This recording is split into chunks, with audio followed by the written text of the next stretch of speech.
末日来临，暴风雪呼啸。当我窝在农村的自建别墅里涮着羊肉火锅，前妻和小白脸却冻得相拥在一起，啃着发毒的干巴馒头，自我安慰：我们有钱，有钱就能买到一切。有钱先买到自己的命再说吧。我重生了，重生回到天灾来临前10天，正巧碰到苏珊嚷着要跟我离婚，我忍住汹涌的恨意，一口答应。她也没想到我突然松口，放弃纠缠。真的答应跟我离婚吗？你可别再耍什么花招。我没时间和你吵，现在马上去民政局离婚。路上看着苏珊满脸得意洋洋，眉眼间掩不住的春色，我努力克制住干掉她的冲，那剧痛仿佛还残留在天灵盖上。这一世我一定要让她血债血偿。在民政局划分财产的时候，我只要家里所有的存款，共20万，还有1辆车。苏珊一口答应，还朝着我邀功。看我对你好吧，我都净身出户了。我笑得满含讥讽。房子不是留给你了吗？他以为我不知道，前2天他勾结彩票中心主任王德发，花10万块买一注号码，中了2.2亿大奖，想在兑奖前把我逼走，自己独吞巨额奖金。前世的我并不知情，还妄想着挽回感情，直到他带着他的王德发回到家，我才知道，原来我以为的好老婆早就和老王勾搭成奸，最后在暴风雪天灾来临时逼我出门抢夺物资，可我抵死不从，在生命弥留之际才看清眼前2个恶魔的嘴脸。快，这可是新鲜的肉。这一世我特意把房子留给他，城市里的楼房在末日不仅一点用处都没有，还会遭到邻居的攻击，房子就是我留给苏珊的棺材。提交了离婚申请书，我就赶紧开车回家收拾行李，收拾到一半，苏珊也回来了，看她掩饰不住的喜悦，我猜应该是把2.2亿奖金拿到手了，但我毫不理会，继续整理着我的那些衣物，特别是加棉加厚的冬装。再见了凉皮，带着你的那些破烂滚回你的农村去吧，我要出去玩了。苏珊大笑的走了，我马不停蹄的翻箱倒柜，她的冬装全都带走。路过厨房扫荡的时候，我还不经意瞅到了一把眼熟的斧头，这本是用来砍大棒骨的，没想到前世却成了我致死的凶器。凝视片刻，然后顺手把它拿出来放到桌子上。最后我环视了一眼这个空空如也的房子，在几个关键的隐蔽位置装上了实时监视器。处理完毕，我带着东西开车连夜赶回农村老家。见到爸妈，我的眼泪忍不住流了下来。前世断电断网，我也没能和他们取得最后的联系，也不知道他们有没有熬过那场天灾。看到我哭，他们慌了神，连忙追问怎么回事。我犹豫再三，还是把所有的事都和他们说了，也包括天灾重生，气得我妈泪水连连。我爸点了根烟，刚要怒骂爸妈，现在不是说这个的时候，我们要赶紧改造房屋，囤积物资。我爸把烟一掐，干脆说道：行，你说咋办就咋办。为了提高房屋的稳定性，我喊来工程队给别墅做加固，墙体做了双层保暖，窗户也全都换成最坚固的3层玻璃，在楼顶安装上太阳能发电板，到时候断电了能靠自发电过日子。做完这些，我开始准备取暖问题。现在农村都靠燃气取暖，可到时候燃气一断，照样会受冻。我从仓库翻出早已替换掉的烧火炉，这种炉子靠燃烧煤炭产生热量，小时候的冬天就是这样度过的。可这炉子许久未用，早已锈迹斑斑，灰尘满满。我爸看到我在犯难，又看了看旁边的烧火炉，哈哈一笑：现在都买不到煤炭了，这炉子就算能用也用不了，我去给你买个好的。傍晚时分，我爸领着一辆小货车回来了，上面5台崭新的颗粒取暖炉，还有上百袋子的颗粒燃料。颗粒取暖炉能烧水做饭，燃料耐用、环保、安全。我在2楼的2间卧室还有客厅都各放1台，剩下2台放到3楼，燃料我就都放到了1楼。到时候积雪厚达10多米，1楼完全不能住人，所以我准备把它当成仓库使用。等工人安装完排烟管，已是晚上9点，我们一家3口匆匆吃完饭就躺床上养精蓄锐，迎接明天的大战。第2天我们兵分3路，我爸去附近集市上购买现宰杀的鸡鸭鱼肉，而我驱车去大型超市采购消耗品、日用品以及速食。我妈则留在家中采摘菜园子里的瓜果蔬菜。正值9月，蔬果丰收，也是有不小的收获。来到超市，我先是购买了几十匹轻柔保暖的羽绒被、电热毯，还有填容量最高的长款羽绒服，以及最贵最轻薄的保暖衣物，再就是纸巾、消毒水和日化用品。我一箱一箱的往购物车里搬，这些东西保质期长，多囤点也不会浪费。速食我也拿了不少，万一真到没法开火的时候，这些东西还能顶饱。从超市出来，途经一家劳保店，又进去买了军大衣、防水雨靴、羽绒防水手套和加棉口罩。按照我的预测，如果顺利熬过天灾，气温还会冷一段时间，到时候还需要人为产出大量的积雪，这些东西都会用到。我开的是越野车，容量不大，往返3遍才把东西都拉回家里。等我这边处理完，我爸那边的肉买的也不少，除了鸡鸭鱼肉之外，还有各类骨头、猪肉、羊肉和牛肉。而此时螃蟹正是肥美的季节，他也顺带买了5箱，还租用了几台冰柜用来储存肉类。虽然暴风雪时天气极冷，没有取暖炉的1楼就是个天然冰库，但但这几天这些肉类还是需要冰柜来储藏的。外出采购结束后，接下来开始帮妈妈采摘瓜果，我爸则趁这个空档又去批发了一堆调味品，还有食用油、大米、面粉等等，也装了满满一车拉回来。休息时我看了一下朋友圈，就出现了前妻的大脸以及和他亲密的王德发合照。根据这几张图片不难看出，他们在三亚玩得很是快活，住着好几千一晚上的星级酒店，吃着海鲜大餐，我真心的给他点了个赞。好好玩，享受人生中最后的快活时光吧。说完我放下手机，去卫生间舒舒服服的洗了个澡。突然我意识到一个问题，让我浑身汗毛竖起。没有储存饮用水，暴风雪断的不只是电，还有水。水管冻住，水箱冻裂，只能靠融雪来解渴。温度低，融化的慢不说，那些雪化出来的水往往掺杂着灰尘、沙粒。前世前妻和王德发喝的是矿泉水，而我只能喝雪水，喝完腹痛难耐，腹泻不止。这个时候距离天灾来临只剩不到5天了，我连忙去找我爸想解决办法。我爸听完我的话，笑得高深莫测。原来我爸早就想到这个问题了，联系了一位干工厂的叔叔，定制了3个不锈钢水箱，不仅保暖，还是304材质的。等拉来一看，面积足足占了大半个院子，存水量够我们一家3口用上大半年了，省着点用1年也没有问题。还买了个大型净水器，如果水出现了污染，也不至于束手无策。解决完这个大事，我又细细回想前世发生的一切，想着还需要做什么。我爸我妈却突然想到了一件事，糟了，地里的玉米还没有收。末日来临，暴风雪呼啸。解决完用水问题，我看一下时间，距离天灾降临还有3天，现在就差地里的玉米还没有收。虽说玉米水分还没干透，还不到收割的时候，可暴雪来临，糟蹋了总归可惜。于是我又连忙联系收割机去收玉米。这下终于引起村里人的注意，他们纷纷站在地头上指指点点。我看你们是种果树种糊涂了，这距离收玉米至少还得需要10天呢。你这提前收了会发霉不说，玉米贩子一看湿度太大，也不会收的呀。我爸笑着说道。不碍事。我也连忙上前好心提醒。叔叔伯伯们，今年这天气感觉不太正常，还是早点收了安心。你小子懂什么？你下过几次地？我爸妈听后毫不理会，我却有些忐忑。临近天灾来临，这天气却没一点变化。我既然能重生，那天灾会不会也不再重现？如果没像前世那样发生，那这季的收成可真是损失不少。我将担忧讲给他们听，爸妈却一脸不以为然。如果没发生，那自然最好，一片玉米地买一个安心，也值了。有了爸妈的支持，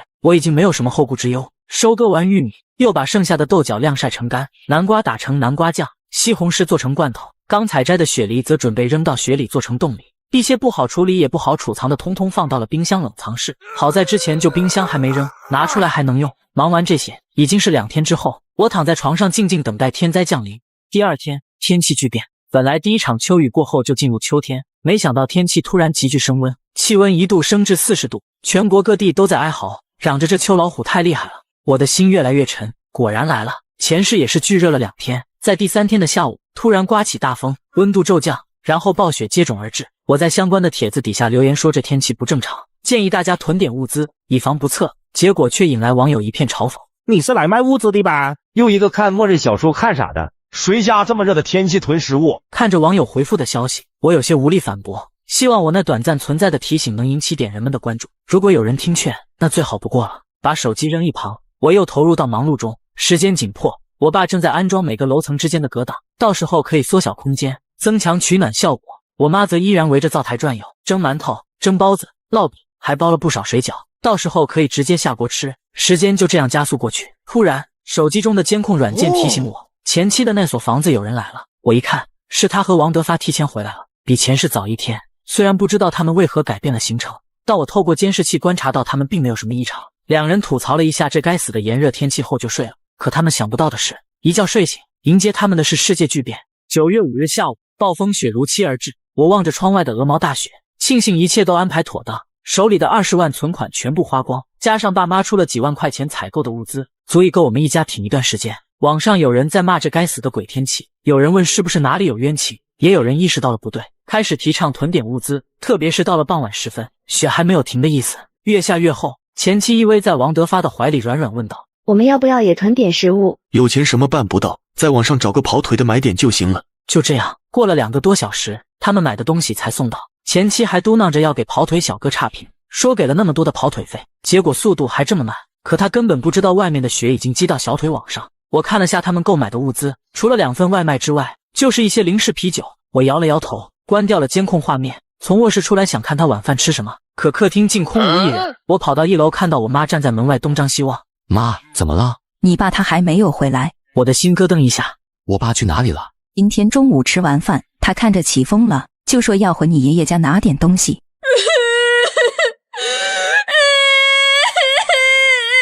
妈，你先别急，我现在就开车去找爸。暴雪天能见度极低，同时地上的积雪也让人寸步难行。就在这时，我爸自己开车回来了。幸亏我想的周到，早给轮胎加上防滑链，要不然啊，我到半夜才能回来呢。还挺有脸是吧？害得我和儿子快要吓死了。我爸只是笑了笑，走到车旁往下搬东西。先是一些农用工具，铁锹、镰刀、锤子，还有一把电锯。这些工具不仅能够铲雪，关键时刻还能防身。在末世，往往人心比自然环境更加危险。随后又搬下来几麻袋的柿子。你娘俩最爱吃的脆柿子，是咱老家门前的那棵树结的，熟的差不多了，我就给打下来了。不知是风太大还是怎么的，我眼前被一层泪模糊了视线。这时车上跑下来一条狗，老爸说看它可怜，就给带回来了。看你长得这么憨，以后你就叫大傻吧。夜里，风从门缝里刮进来，呜呜作响，我被吵得睡不着。这时我看见客厅亮着灯，是老爸拿着厚实的塑料布准备把窗户钉上，这样做既防风又保暖。爸，你钉上的这布透气性怎么样？别到时候咱们闷出病了。好像忘了和你说了，房屋加固的时候，我还顺便做了个通风系统，再怎么封窗，空气流通都是没有问题的。哇哦，牛逼！我再一次为我爸的先见之明竖起大拇指。见没什么需要我帮忙的，我就回到了房间。我拿起手机准备上网冲回了。就在这时，爷爷，您孙子给您来电话了。定睛一看，来电人正是苏珊。凉皮，家里厚的被子呢？我都快被冻死了。哦，厚被子啊，那是我买的。咱俩离婚啊，肯定是被我带走了呀。连床被子都要计较，你就是个只配用破烂的乡下人。我也懒得听他说话，直接挂断了电话，接着打开了监控。他竟然敢挂我电话！还有，这个空调是不是坏了？一点都不炙热。好了好了，宝宝，雪说不定明天就停了，咱们抱着睡就不冷了。你们就好好抱着吧，看不把你们冻成狗。现在物资也囤的很多，房子也改造的差不多了，可我总觉得还是不够，因为前世我并没有活很长时间，这场灾难会持续多长时间我也不清楚。我现在能做的就是尽量活得够长。按照前世记忆，明天应该会停几天雪，然后真正的灾难就会到来。这2天得想办法继续囤点东西。丁，庇护所改造完成，物资收集完成，系统开启，恭喜宿主开启末日仓库系统。哦，我去，我也有系统了。听这系统名字，应该会给我个仓库吧？对的，本系统会给予宿主一个异能空间仓库，除了此功能外，其他功能暂未解锁。解锁其他功能需要宿主存活足够的天数。系统功能解锁需要存活天数，看来这个灾难会持续很长时间。打开异能空间，随后我便被带到一处密闭空间。我累了个去，这么大的空间能装多少东西啊？储存食物的问题解决了，现在要做的就是尽可能多囤点物资。穷啊，还是要想办法弄点钱，明早和爸妈商量一下吧。随后我便退出了空间。第2天一早，当我来到客厅找老爸商量解决钱的问题时，电视上正在播报回暖的相关报道。本次暴雪天气已过，后续天气将持续转晴。爸，现在回温只是暂时的，2天后真正的灾难才会到。末日来临，暴风雪扑向，我们一家准备了许多东西，老爸也对房子进行了改造。就在这时，我竟然无意中完成系统任务，开启末日异能仓库。爸，现在回温只是暂时的，2天后真正的灾难才会降临。生怕老爸不信，我又加了句：我说的是真的，你一定要相信我。闻言，老爸呵呵一笑：你是我儿子，爸不信你信谁？听完老爸的话，我一阵感动。随后我便和老爸商量了一下怎么搞钱，同时我也说了昨晚开启异能仓库的事。所以我们还需要多买些东西，因为我也不知道灾难什么时候会结束。现在最大的问题就是钱不够。傻儿子，钱这个事好说，去银行不就行了？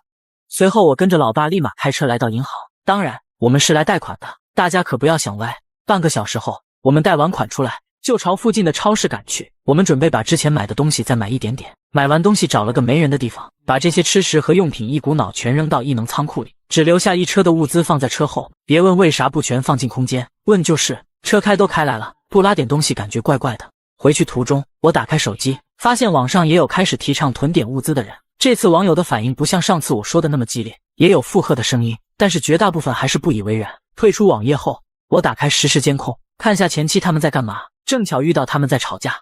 宝宝，外卖根本没人接单啊，跑腿也没有，我给你钱，你出去买点东西回来吃。宝宝，你看我这个小身板，一出去不得埋到雪里啊！你一个大男人出去买点东西怎么了？你还想让我一个弱女子出去买吗？凭什么每次都使唤我？我把话撂这了，我王德发就算饿死，我也不会出去买一点东西。王德发，你再说一遍。接着他们便吵了起来，看了一会觉得挺无聊，我便退出了监控。回到家，我和老爸忙着把东西搬下车。20分钟后，我们把一车东西全部卸完，老爸负责去停车，而我负责把东西搬进家。哇，好多吃的！妈妈，我想要吃那个。哟，小皮啊，你这是要把这些东西卖掉吗？我仔细看了看，这不是隔壁家老王的媳妇王姨吗？你看看，之前你们囤东西的时候，我就说过别买，这个雪一会就停，你们还不信，现在卖不掉了吧？我刚准备说话，他又抢先开口道：我家儿子想吃你的零食，你家有这么多，给我儿子吃点呗。不就想吃点东西吗？至于说这么多废话吗？我打开手中的泡面，拿了2桶。你怎么这么小气啊？这么多箱，直接给1箱呗，咱们邻居这么多年。见我没有动，他便直接上来抢。拿来吧你！王姨，你这直接抢不好吧？而且这是我花钱买的，我想给就给。你跟一个孩子计较啥？尊老爱幼懂不？他还小，你应该让着点他。我又不是他爹，为啥要让给他？做人呢，不要斤斤计较，吃亏是福。那我祝你福如东海，寿比昙花。就在我们争执不下的时候，一个人影飞了出来。何方娇小，休伤我儿。这不是小王吗？我看有人欺负我儿子，一不小心就踢了过来，没伤到你吧？你看我下手也没个轻重的。你绝对故意的。我年龄大了，身体不好，还有心脏病，你可别跟我计较啊！而且老话说得好，吃亏是福，你说是吧？你欺负人。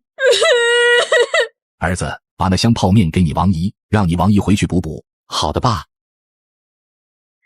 回去吃泡面喽。你个小没良心的，妈妈都没有吃的重要是吧？你别跑，看老娘怎么收拾你。姜还是老的辣，老爸还得是你。那是，对付这种人就得用这种方法。小插曲过后，我将仓库的绝大部分食物放进异能空间，只留3个冰柜里的食物没有放进去。忙了一天，晚上我妈煮了许多饺子，吃完后便上床早早睡去。第二天一早，我便被一阵吵闹声吵醒，出来一看，一些亲戚在客厅和爸妈说着什么。二舅，听说你家最近中彩票了，听街坊邻居说你家又是买各种吃的，又是修房子的。二舅你也知道，我上有8岁老母亲，下有80岁女儿，穷的都揭不开锅了，你就借点钱给我呗。还有我，舅老爷借我点钱，我要给我儿子买个篮球练习练习。这时我再也听不下去了。表哥，我家最近因为装修房子呀，手头也不是很宽裕，要不你试一试借呗或者花呗。那不行，那些玩意借了要还的。你妈个，你看你长得那逼，好像个傻。好了，要是借钱的，那你们可以回去了。其实我们家也没钱，你们看，这都是贷的款。看着上面白纸黑字的贷款信息，搞了半天没钱了，亏我们这么冷天跑着来。散了散了。看着他们离开的背影，老爸朝他们喊：这天气有问题，你们最好囤点吃的，以防万一。天都放晴了，能有啥事啊？看来他们一家是真疯了。最近听说梁皮这小子和苏珊离婚了，难不成他们一家都受刺激了？心里这么想，嘴上却说道：好的，舅老爷。看着他们离去的背影，我微微叹了口气。明天晚上就要变天了，还来得及，希望他们能听劝吧。眼下也没什么事做，我们一家便摸了副扑克，准备斗回地主。大傻在旁边兴奋地绕来绕去的跑，炉火烧得很旺，整个房间都是暖洋洋的。老爸订上的塑料布真的很有用，冷气一丝都钻不进来。这时我妈拿出2朵向日葵，让我直接原生态嗑瓜子。我爸煮好热茶，而我则拿出了平板电脑放起音乐。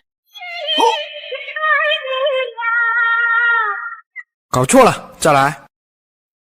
OK， 准备好一切，我们一家便开始欢快的斗地主。叫地主，抢地主，我抢。我是地主，我先出。1个3，不要。你爹啊，1个3都不要。要不起，你要得起你出吗？4个圈。我的妈呀，他1个3，你直接炸。你不懂打牌的要有气势，其实你懂吧？好吗好吗，你有气势，你来。要不起要不起。飞机。王炸。要不起。你来。1个4。4个10。不是1个4，你直接炸啊！老妈，你不是说打牌要有气势吗？行，你出。1个4。刚才初3，你咋不初4啊？我想咋打就咋打，略。停，兔崽子你厉害。一个2，我炸，嘿嘿，啥都不多，就炸弹多。1对4，不是，你3个4拆着打，这叫气势。1对2，爆单。不要。4个周，傻儿子，你炸我干嘛？咱俩是一家的啊。翻倍懂不懂？1个3，要不起。1个3啊。我不知道3吗？就是要不起呀。你上下什么牌？1个3啊。不是，你咋不出对3啊？不是想让你走吗？这就叫气势。末日来临，暴风雪呼啸，我把物资全部收进异能空间，一家人打着扑克迎接末日的到来。第2天傍晚，天气突然巨变，紧接着便下起了鹅毛大雪。终于所有人都有了囤货意识，纷纷涌入超市扫荡物资。而此时的我正在屋里吃着火锅追剧，看着屋外纷飞的大雪，我点开了监控。此时的苏珊和王德发正裹着被子坐在沙发上，客厅桌子上放着吃剩的泡面。宝宝，现在大家都在抢夺物资，我们也赶紧去超市吧，不然去晚了什么都没了。就在2人准备动身时，我的某信弹出来一条消息，原来是我那来不及退出的物业群里，有人艾特了所有人。大家有人要物资吗？我们准备采购点物资，有需要的群里扣个1，然后转300块做押金。一时间群里都是扣1的，还有转账红包的。这时苏珊也扣了个1，紧接着还发了个大大的红包。小哥哥，你一定要帮人家多带点哦，因为人家才刚满18岁。我实在看不下去了，关掉手机，简单的去洗了个澡，就早早上床睡觉，丝毫没有在乎外面的冰天雪地。第2天，我被手机震动声音吵醒，点开一看，发现是苏珊在群里疯狂艾特之前说买物资的那个人，可是并没有回复。我不小心点开了那个人头像，顿时笑了起来。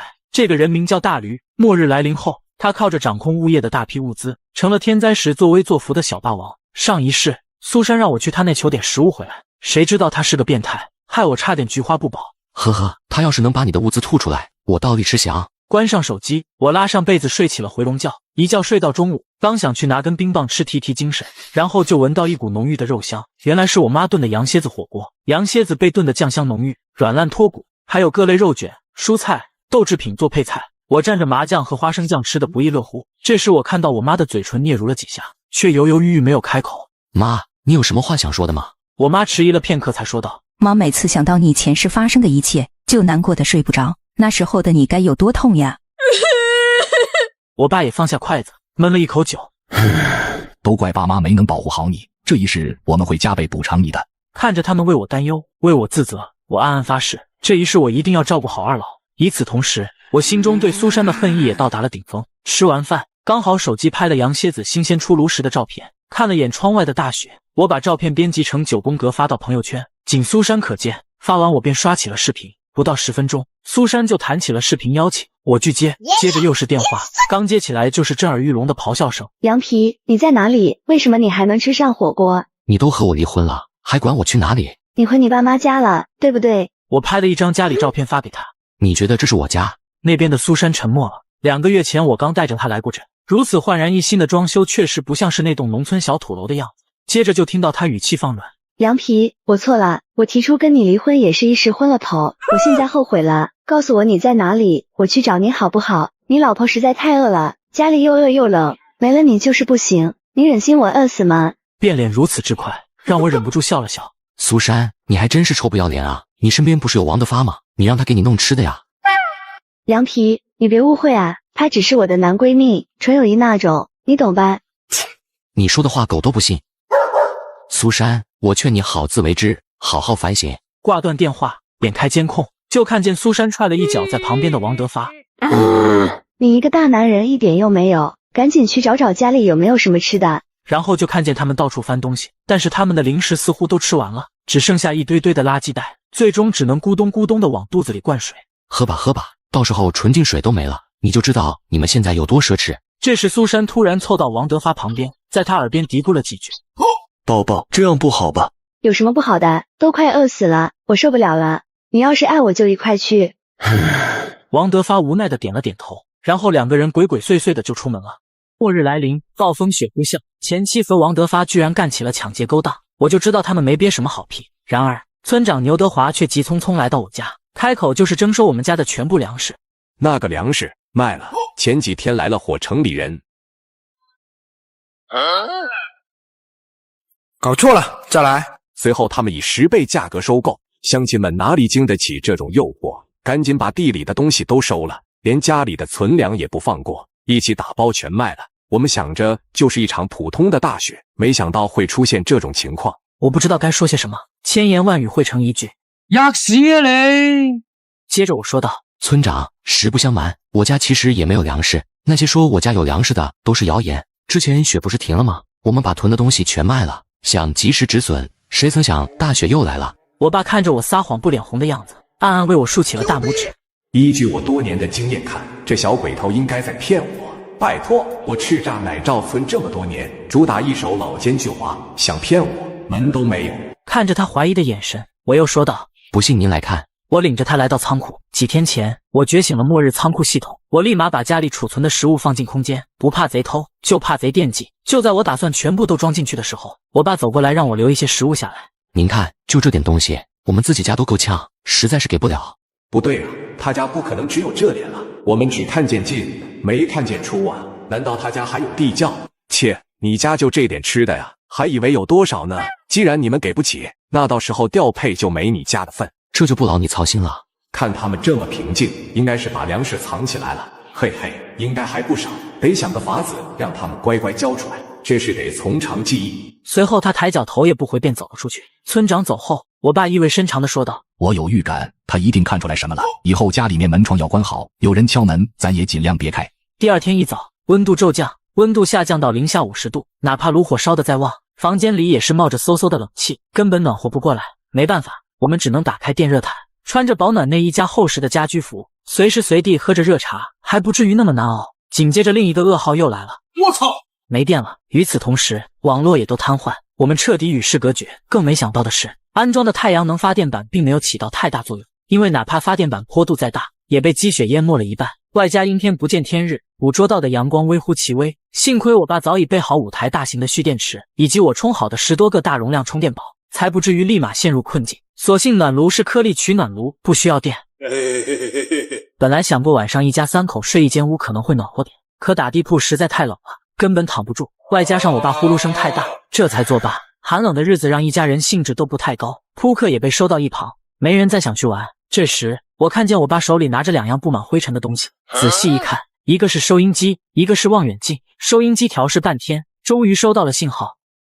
请各位群众不要担心，不要慌张，不要放弃，一定要积极自救。另外，电路问题在积极维修中，物资也在逐步发放。哦，有了外界的声音，我们的心逐渐落到实处，日子也没有那么难熬了。看着外面飘着的鹅毛大雪，我不知道这场灾难是否会有结束的那天。在经常性断链断网的日子里，我们靠着收音机里的广播振奋着精神，挨过一日又一日。后面也有人来我家踩过点，都一无所获，有的还被之前的陷阱弄伤，之后便再没人打过我家的主意。就这样时间过了快1年，外面温度在1个多月前就达到零下70度，雪早已覆盖掉房子。幸好房子被老爸改造过，所以并没有坍塌。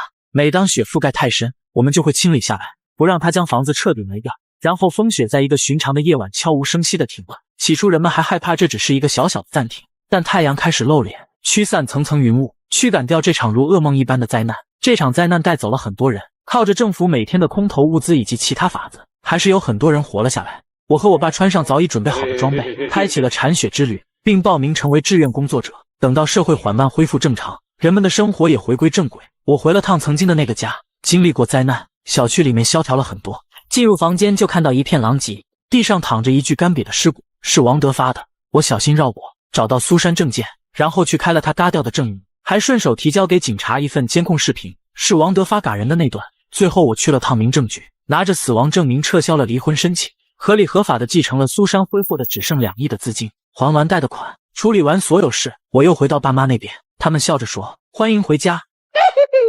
末日降临，全球冰封，各种生物大面积的灭绝，就连人类也在这场灾难当中死掉了95%以上。现在是末日降临1个月前，我居然重生了，并且拥有了特殊能力。怎么回事？我不是被那些禽兽邻居们给杀死了吗？回过神之后，开始打量周围的一切。这个地方他并不陌生，是他自己的房子。打开自己的手机看了一眼，上面显示着时间11月12日，距离末日来临还有整整1个月。看样子我是重生了。他心念一动，意识瞬间就进入了那道白光当中。结果进去一看，发现这里竟然是一个巨大的储物空间。这是异空间，看来我重生之后拥有了一些特殊的能力，有了这个巨大的储物空间，在末日存放物资就方便多了。他的意识立刻回到自己的房间，然后开始尝试着把家里面的东西往空间当中放。我操！不过单单是这个可以收纳物体的巨大空间，就可以让我存放海量的资源了。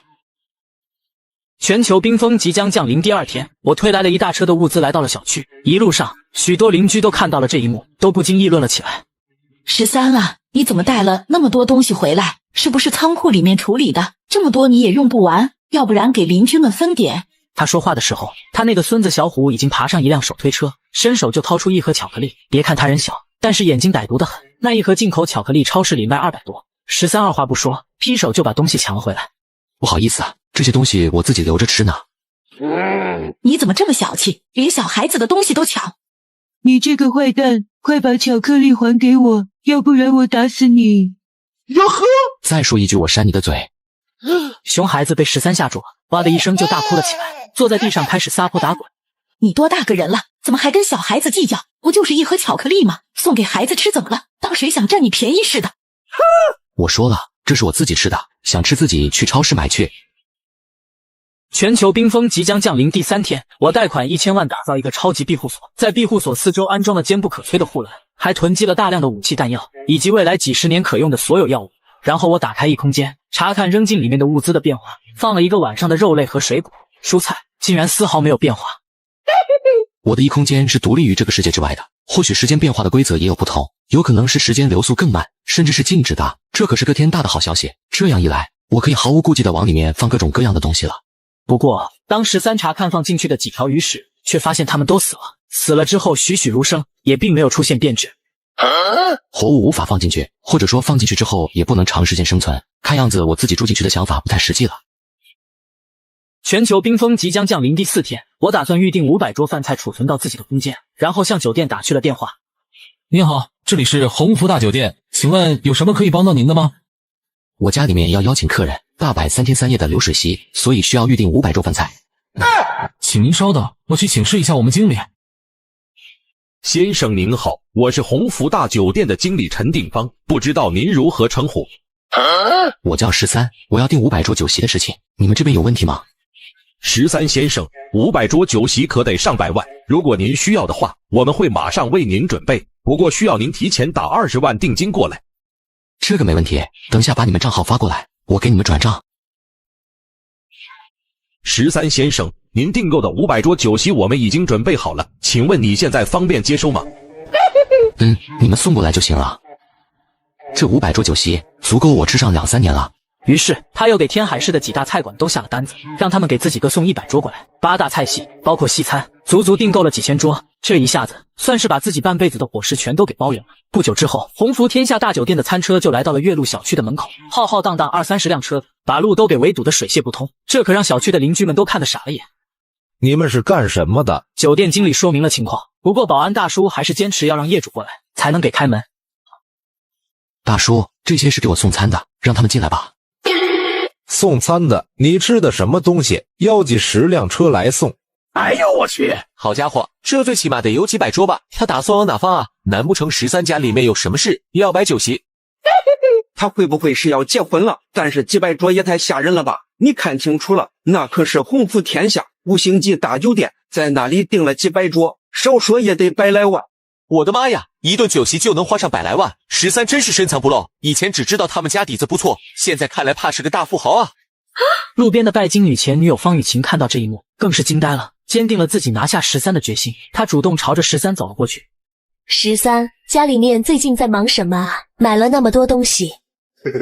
我这些东西都是帮我老板买的。哎，我要是真的这么有钱就好了。你不是跟我开玩笑吧？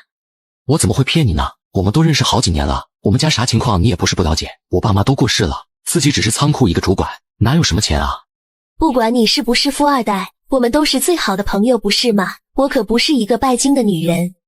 全球冰封末日降临，重生后我贷款1000万打造一个超级庇护所，在庇护所四周安装了坚不可摧的护栏，还囤积了大量的武器弹药，以及未来几十年可用的所有药物，把500桌用餐和打包食物全部储存到了自己的异空间世界。13思索了一番之后，他才想到自己忽略了一个非常重要的东西，那就是生命之源。我去，怎么连水这么重要的东西都能忘了呢？到时候外面普遍都是零下6、70度，而且出门就意味着可能会有危险。13想了想之后，他直接通过外卖平台下单，购买了100个巨大的储水桶，足够自己使用好几年的。几个小时之后，外卖小哥就给13送上了门。看到又是13买了那么多奇怪的东西，周围的邻居们全都在议论纷纷。这个13是不是有什么毛病啊？就是啊，天天买一些奇奇怪怪的东西。前几天他们家装修，我看到不少人抬着起码10几厘米厚的钢板。可能是脑子坏了，学人家电影里面搞什么安全屋呢？我也在国外的视频里面看到过一些有钱人闲得无聊搞那种东西，这不完全是杞人忧天吗？是啊，现在又买了那么多水桶，他该不会以为天海市将来会缺水吧？估计脑子有毛病。现在你们就笑话老子吧，等到寒冰末日来临的那一天，你们就会明白自己现在有多愚蠢了。13啊，你买那么多水桶到底是干啥的？有什么需要帮忙的和我说，我给你搭把手。保安大叔是退伍兵，无儿无女，在小区当了10几年保安，一直尽职尽责。前世的时候，他为了帮助一对即将饿死的母女，把自己最后的粮食捐献了出去，自己活活饿死。保安大叔人也不错，我还是给他提个醒吧。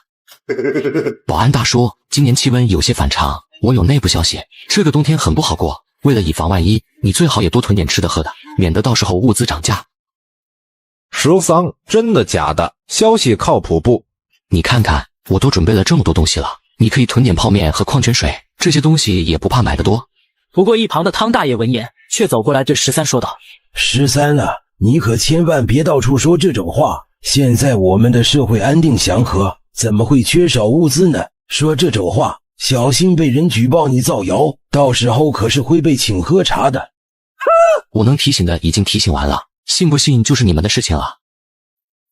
回家之后，13把100桶水桶装满，全部储存到了异空间。就这样，时间一天一天过去，很快就过去了20多天。距离末日来临不远了，他决定对沃尔玛的那座巨型仓库下手。只要拿下这座仓库，他就可以获得自己10辈子都使用不完的海量物资。13决定采用最为简单粗暴的方法，那就是在值班人员喝的茶水当中加入安眠药。由于这些人都是13的老熟人，所以13很轻易的就得手了。等到药效发作之后，他们沉沉睡去。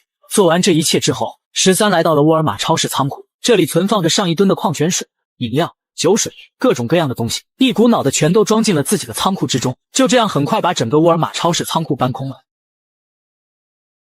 主管，大事不好了，出大事了，快醒醒！怎么了？什么事慌慌张张的？见鬼了，我们的仓库竟然被人给搬空了。13他装作作样的来到仓库，理所当然的看到了空空如也的场面。我靠，牛逼！这到底发生了什么？怎么仓库里那么多物资全都不见了？是啊，这仓库里面的物资起码价值上百亿，就算是用大卡车来了，也得好几天才能拉完，怎么一眨眼的功夫全都没了？对于刚刚睡觉的事情，他们却是闭口不提，毕竟大家值夜班，晚上偷个懒睡会儿觉是常有的事情。这件事情太离奇了，咱们解决不了，还是打电话通知上面的人吧。大家伙虽然心里面很紧张，却也没有太过害怕，因为事情闹得大了，他们反而没有多大的责任。大家伙纷纷点头同意下来。13立刻打电话给仓库的经理，通知这件事情。经理听到消息之后，整个人都吓傻了，甚至还以为13是在同他开玩笑，而他还假装什么都不知道。价值上百亿的物资全都进入了他的异空间之内。终于12月12日这一天还是到来了。仅仅几分钟之后，外面的天空竟然开始飘起了密密麻麻的雪花。一开始雪花只有指甲盖那么大，但是不到2分钟之后就开始变成了鹅毛大雪。窗外的风开始呼啸了起来，屋外的雪仿佛就在一瞬之间变得恐怖了起来。整座城市的上空突如其来的出现了漫天的大雪。13看了一眼室内温度，已经达到了32.6度，再看一眼外面，铺天盖地的雪花已经将整座城市都给淹没。13的心中安稳了不少。就在这个时候，13的拜金女前女友方雨晴打来了电话。我们都分手了，还打我电话干嘛？13，今天外面好冷啊，你之前囤物资是不是提前知道会大降温？我也是听朋友随口提到的，不过没想到降温降得这么厉害。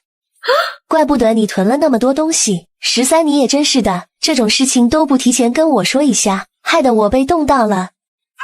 还有什么事吗？没事我就挂电话了。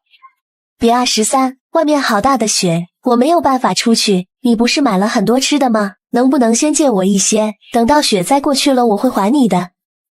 前世我就是被这个白莲花迷惑，把家里的吃的给了他很多，到了最后他竟然把我害死了，还要挖掉我的肋骨熬汤喝。这样的女人，我现在只想好好的戏弄她，然后看着他如何凄惨的死去。你早说呀，我家里囤的东西都吃的差不多了。你瞧，今天早上刚煎的牛排。13说完之后，还对着桌上的牛排、红酒来了一张自拍，发给了他看。真好啊，人家也想吃牛排，喝红酒呢。他觉得自己的暗示已经非常明显了，按照13以前的性格，此时肯定会主动给他送来牛排跟红酒。还拿我当过去的舔狗呢，想吃就去超市买。哼，13，你真不是个男人，给你这么好的机会你都不知道过来表现一下。全球冰封末日降临，重生后我贷款1000万打造一个超级庇护所，还把100亿物资的沃尔玛超市仓库搬空了。此时菜市场的菜价疯狂涨价，一颗白菜买到了100块的价格。此时的小区居委会林大妈已经把业主召集了起来，严肃地说道：大家不要着急，不过是突然的降温而已，最多2-3天就过去了，千万不要去哄抢物资，要相信我们的官方，我们居委会也会帮大家想办法度过这场雪灾，请大家服从命令，听指挥，不要给官方惹麻烦。这么大的雪，不知道什么时候才能停，我们现在出门都麻烦，家里面不囤点物资能行吗？就是啊，要不然出门去买点菜回来吧，这几天菜价又要涨疯了，你看现在白菜都100块钱一颗了。你们这是在干嘛？这不是在给我们添乱吗？现在的白菜都100块一颗了，哄抢物资只会导致物价变贵，到时候大家都要吃高价菜，谁要是敢去囤积物资被我发现的话，别怪我向上面举报他扰乱民心。我操！这居委会林大妈也真是的，不让我们去囤物资，要我们在这里白白等死吗？13啊，之前你就在家里面囤了不少东西，现在雪灾严重，你更不能当这个反面教材。这几天老老实实待在家里，要是再让我发现你出去买东西，可别怪林大妈不讲情面。哟呵，林大妈，这场雪灾会持续多久谁也不知道，万一时间很长，到时候大家没有吃的，你可以负这个责任吗？是啊，你不让我们囤物资，到时候缺吃少喝算谁的？你能负担得起这个责任吗？林大妈见到众人都站出来反驳她，此时内心慌的一批，同时她心里面更加痛恨13了，竟然在业主面前公然反驳她，这不是不给她面子吗？你们放心，这件事情我们居委会可以很负责的告诉大家，物资是不会缺少的，雪灾也会很快的过去。还有你13，不要在这种时候煽动人心，你这样可是违法乱纪的行为。哎呦喂，这么大一顶高帽子我可是戴不起。放心好了，外面那么冷，叫我出去我都不出去，你们随意。这个13真是不知天高地厚，回头想个办法，找个机会搞他一下。林大妈是一个记仇的人，一大早就召集了一批人，一定没有什么好事。13啊，现在外面的道路都被大雪给封住了，你等下带一些人出去帮忙扫雪。一看这林大妈就没安好心，绝对是在针对我。3米深的大雪，靠人力想要扫除几乎是天方夜谭。这么冷的天气，出去一会儿就冻成冰棍了，就算扫雪也是等到雪停了再说。对啊，外面零下70多度，出去一会儿估计就得冻伤。我们这里又不是东北，压根就没有什么像样的御寒设备，怎么出得去？你们这是什么态度？那扫雪又不是为了我，还不是为了大家吗？你们都是年轻力壮的小伙子，遇到灾难不主动出手为人民服务，都想着逃避怎么行？13，我以居委会的名义命令你，必须要出去扫雪。现在是危难时刻，我们一定要团结起来，听从组织的指挥。谁要是敢带头反对我，那就是反对居委会的领导。等到雪灾结束之后，一定会被组织清算。哟呵，林大妈说的对啊，既然是为了大家，你们居委会的人应该带头出去扫雪才对。而且要说年轻力壮，咱们小区里面那么多人，你为什么只喊了我们几个？是不是觉得我们好欺负啊？那些社会人和富二代也不见你艾特一句，怎么遇到他们你就屁都不会放了？就是找的全都是老实人，怎么不去找陈正豪和徐浩那几个土豪啊？扫雪是公共服务，为了大家着想，某些人就斤斤计较那么点小事，一点都没有奉献精神。这样的人简直就是我们小区的害群之马。你不想干就不干呗，有的是人干，大家的觉悟可比你高多了。还有，我不是对某些人搞特殊，只是没必要一个个艾特罢了。希望你们弄清楚，不要自污。哟呵，林大妈这么重啊，你那么有本事，去叫陈正豪和许浩过来扫雪呀。林大妈拿他们也没办法，她只好打了电话过去，而且还客客气气。你好，我是居委会的林大妈，希望你可以带上工具，一起出去扫雪。扫雪？扫你个头啊！是不是瞎？没看到外面还下着那么大的雪吗？脑子是不是有病？有病去医院看看去，别在这里狗叫！再打电话艾特老子，老子弄死你，信不信？那边挂断电话后，林大妈又找另一个土豪打去了电话。你好，我是居委会的林大妈，希望你可以带上工具，一起出去扫雪。老子每个月都交物业费是白交的，没有老子的钱，你们这些居委会的人都得饿死！天天拿着业主的钱作威作福，还把自己当主人了，搞笑！我能有今天，靠的是父母和家族的能量，跟你们这些穷逼能一样吗？要扫雪的赶快啊！你们还得出去挣饭钱的，扫完了雪，我才好离开这个鬼地方。林大妈的话也成了狗屁，没有人搭理了。林大妈简直气死了。不过她心里面却没有生陈正豪和许浩的气，而是生13的气，都是13这个搅屎棍坏了她的好事。非常愤怒地对13说道：13，你是不是存心跟我过不去？你说说，你到底想干什么？我让大家出去扫雪，是不是每个人都需要出门？这下子好了，大家都不干了，难道我们就要一直封在家里头？哟呵！你少给我装蒜，自己欺软怕硬不是个东西，还在这里狗叫什么？被人家骂的屁都不敢放一个，到我这来找存在感了是吗？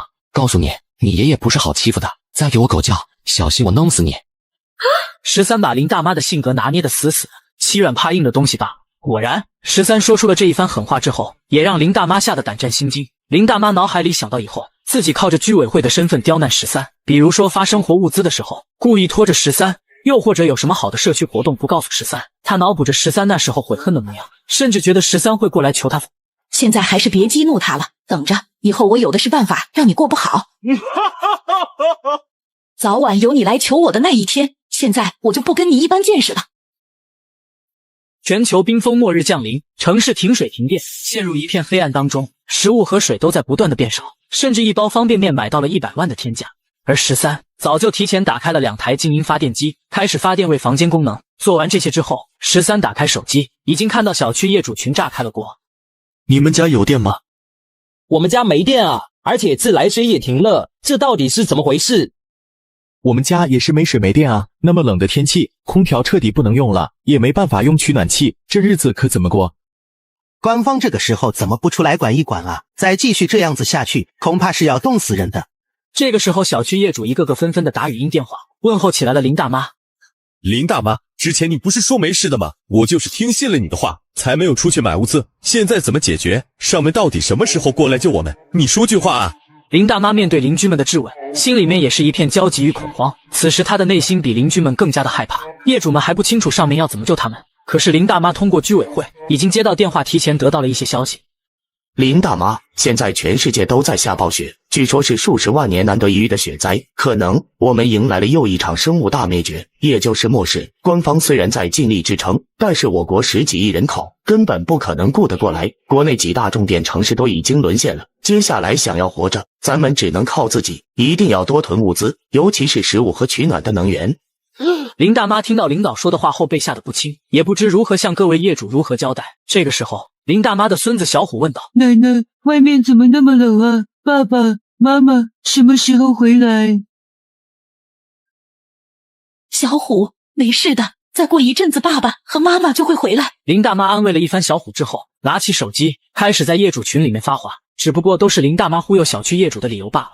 各位，灾难只是暂时的，外面天气太过寒冷，断水和断电并不奇怪，放心，已经有工作人员在进行抢修了，官方已经下达了通知，在这种非常时候，所以从现在开始，居委会将会收集每一家每一户手头的物资，然后进行统一分配。13拿着手机，好整以暇地看着手机里林大妈的消息。上一世，林大妈就是用这种卑鄙的方式，从别人手里骗走了不少物资，我就等着你们狗咬狗吧。我曾经就亲眼看见一个女人为了一包泡面，亲手把自己的丈夫给砸死了。林大妈开始挨家挨户的收集物资，总会有一些胆小的，因为畏惧而听从林大妈的话，把物资给了她。终于有一些人被逼急了，开始问候起来林大妈。林大妈现在大雪封门，根本没办法出去，各家各户的东西自己都不够吃，你还要收集起来统一分配，这像话吗？大家日子都不好过，有点吃的不容易，你还要没收，这就过分了吧？我说过了，现在是非常时刻，当然要用非常的手段，雪灾很快就会过去的，你们不用担心，只是让大家把物资重新分配一下而已。这种时候，许多人家都没有吃的，你们就那么自私吗？也不为自己的邻居们多想想。有些人家里面囤了物资，那就自然有些人家里缺少物资，所以家里缺少物资的人自然就站出来支持林大妈。就是啊，大家都是邻居，这种时候互相帮助一下怎么了？不就是一些吃的喝的吗？平日里大家又不是买不起，也就是这2天情况特殊罢了。林大妈见这边的物资要不到，转头打电话找起了13。13啊，你在仓库那边工作，平日里家里肯定放着不少吃的喝的对吧？我还记得上次你可是买了一大车的东西呢，现在大家遇到了麻烦，到了你发挥精神的时候了。你放心，等到雪灾一过去，我们肯定会还给你，大家还会念你的好。上一世他错估了雪灾的严重程度，我想着能够卖给邻居们一个大人情，所以就把自己囤积的物资拿出去了一些。可是结果呢？他非但没有感激我，反而是让人以为我家中还有大量的物资被他们破门杀死，让人当做了口粮。可以说自己上一世的死，这个姓林的老女人也脱不了干系。那可太好了，我们家东西也吃完了。林大妈，你到时候收集到了物资，麻烦也分我一点。我靠，牛逼！你骗谁呢？你们家里肯定囤了不少东西，在仓库干了那么多年，我就不信你手脚干净。听话，这是上面的意思，把家里的东西都给大妈送过来，起个带头作用。真没骗你，我家里啥都吃完了，这年头地主家也没有余粮啊。林大妈，你送我几包泡面吧。作为居委会的成员，你得起带头作用，发挥下精神啊。13，跟你好好说话，不行了是吧？你以为我是以个人的名义在和你说话吗？我是在代表组织，你拒不交出手里的物资，就是和组织对抗，回头我一定会处理你。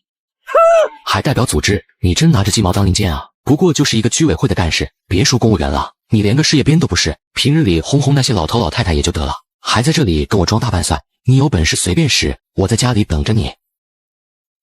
全球冰封末日降临，食物和水在一天天不断变少，甚至有一些人为了一口吃的出卖自己的身体，更是有人花1000万买一块面包。食物变得非常稀缺，开始大打出手，抢起了物资。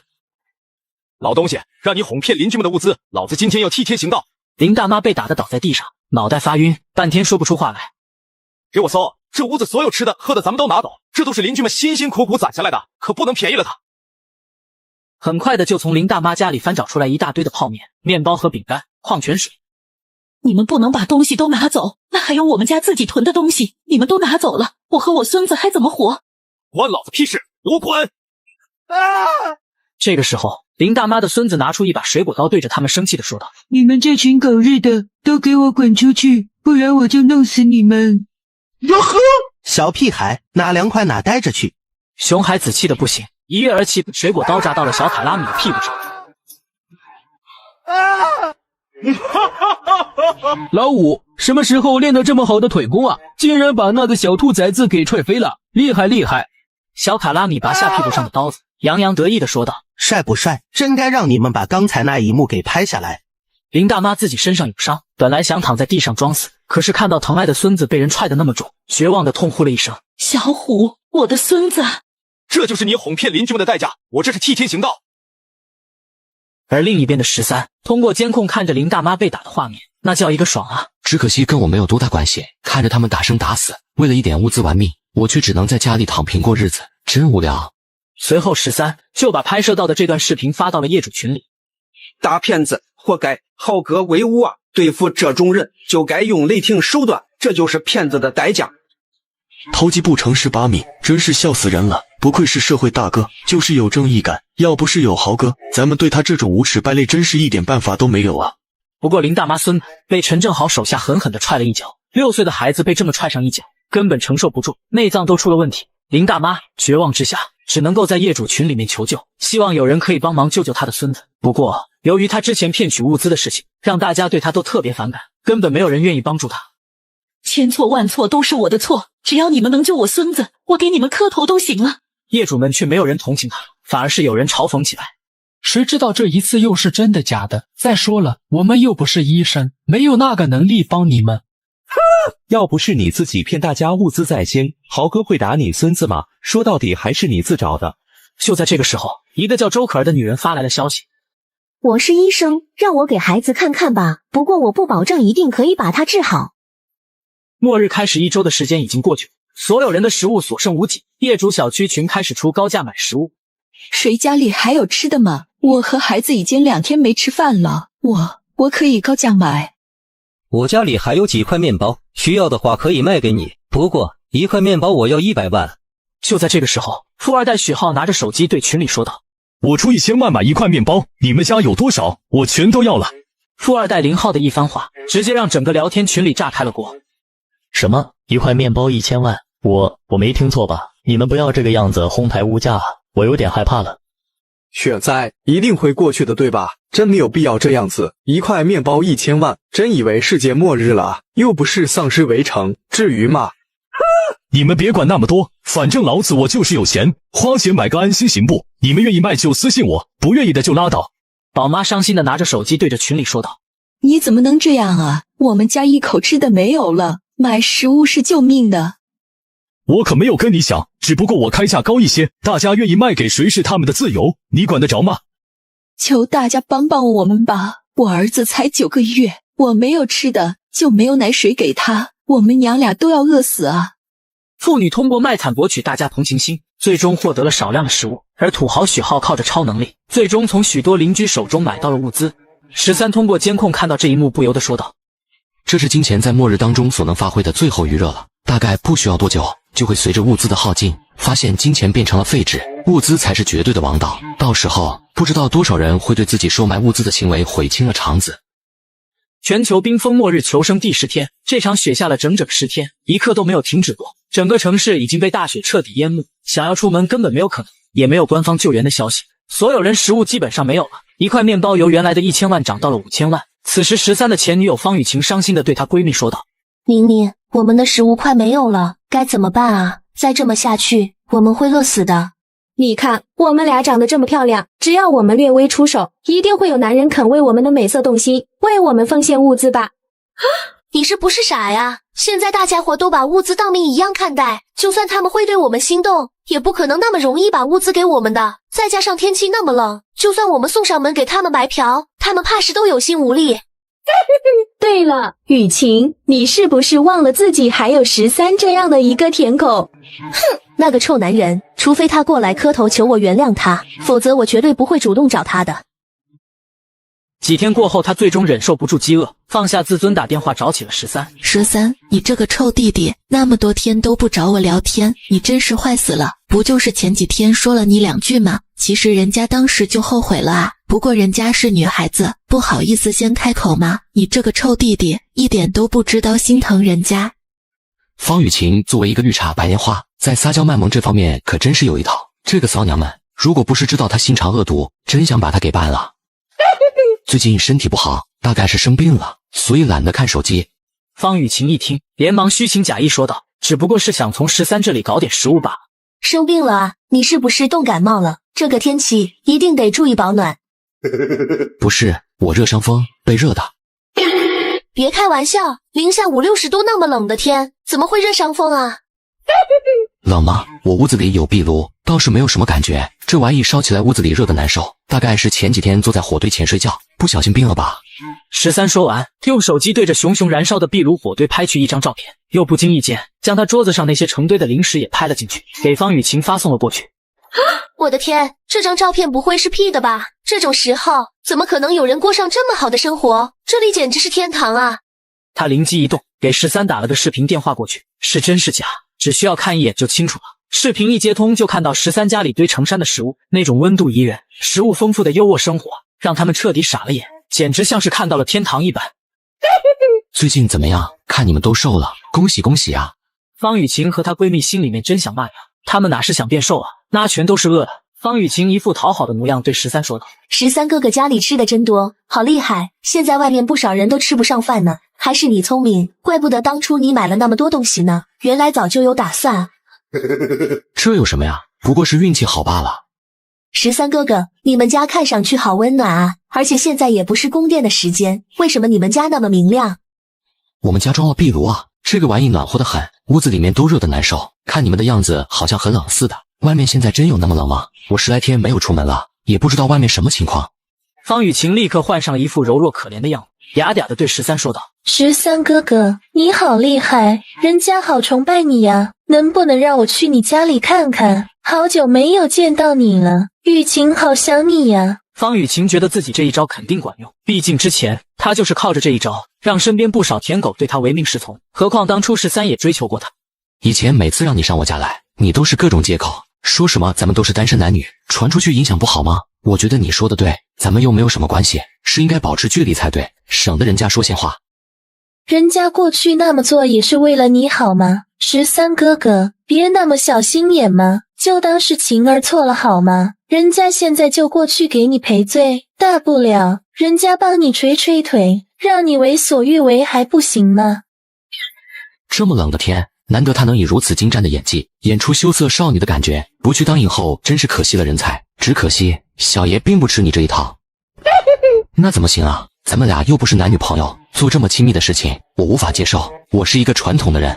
方雨晴几乎要被13这句话给气炸了，为了搞到食物已经顾不上什么脸面了。13哥哥，其实人家一直以来对你都特别有好感，男女朋友什么的以后也不是不可以考虑呀，毕竟日久了生情嘛。哎呀，羞死人了，你到底还要人家说的多直白吗？我靠，牛逼！不得不说，绿茶白莲花也不是谁想做就能做的，这一番茶艺没有10年的功力绝对做不到。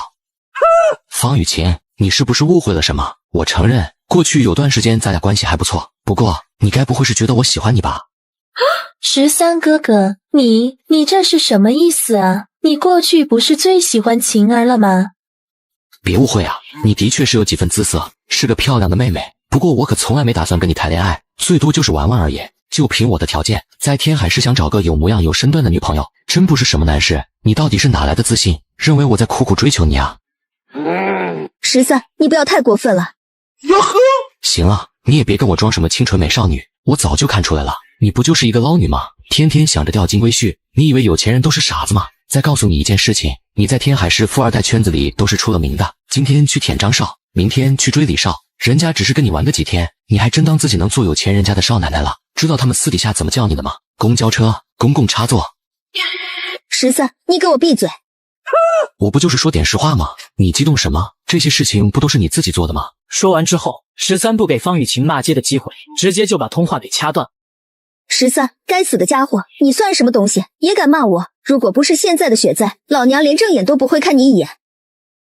全球冰封末日求生第15天，此时的金钱已成废纸，食物极度短缺，一些人开始失去理性，杀人抢夺物资，尸体被堆积起来当成了储备食物。做完这一切后，他拿起手机对业主群生气地说道：现在局势那么难，大家伙都是为了活命，谁也不想动手杀人，希望以后大家能够和谐的相处，在我们需要的时候借我们一点粮食，只要你们乖乖配合，我保证大家可以相安无事。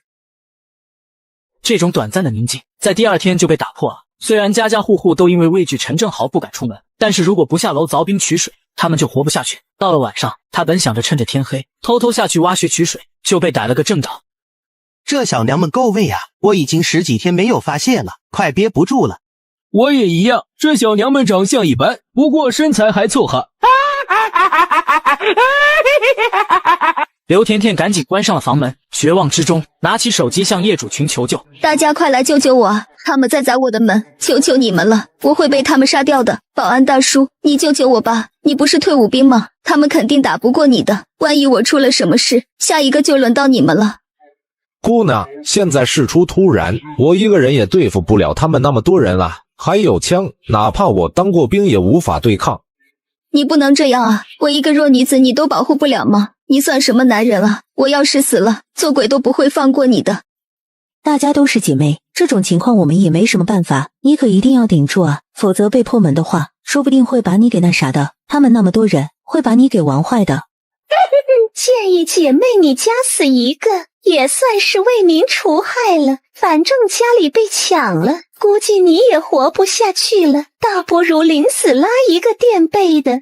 刘甜甜气得瑟瑟发抖，她还想再说些什么的时候，房门被一脚踹开了，一个个如狼似虎的朝她走了过去，然后就被几个小卡拉米扯住双腿拖了出去。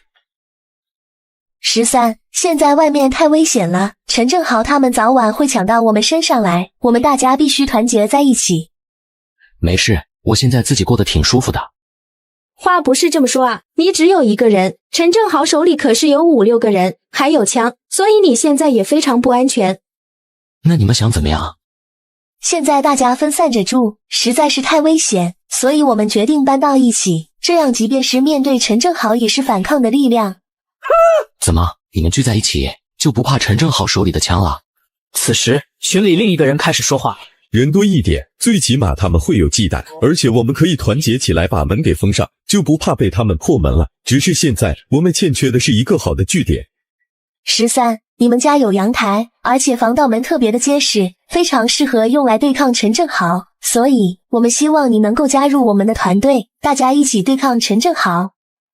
我不需要，谢谢，我现在自己一个人过得非常舒服，你们想要合住的话，就自己找地方吧。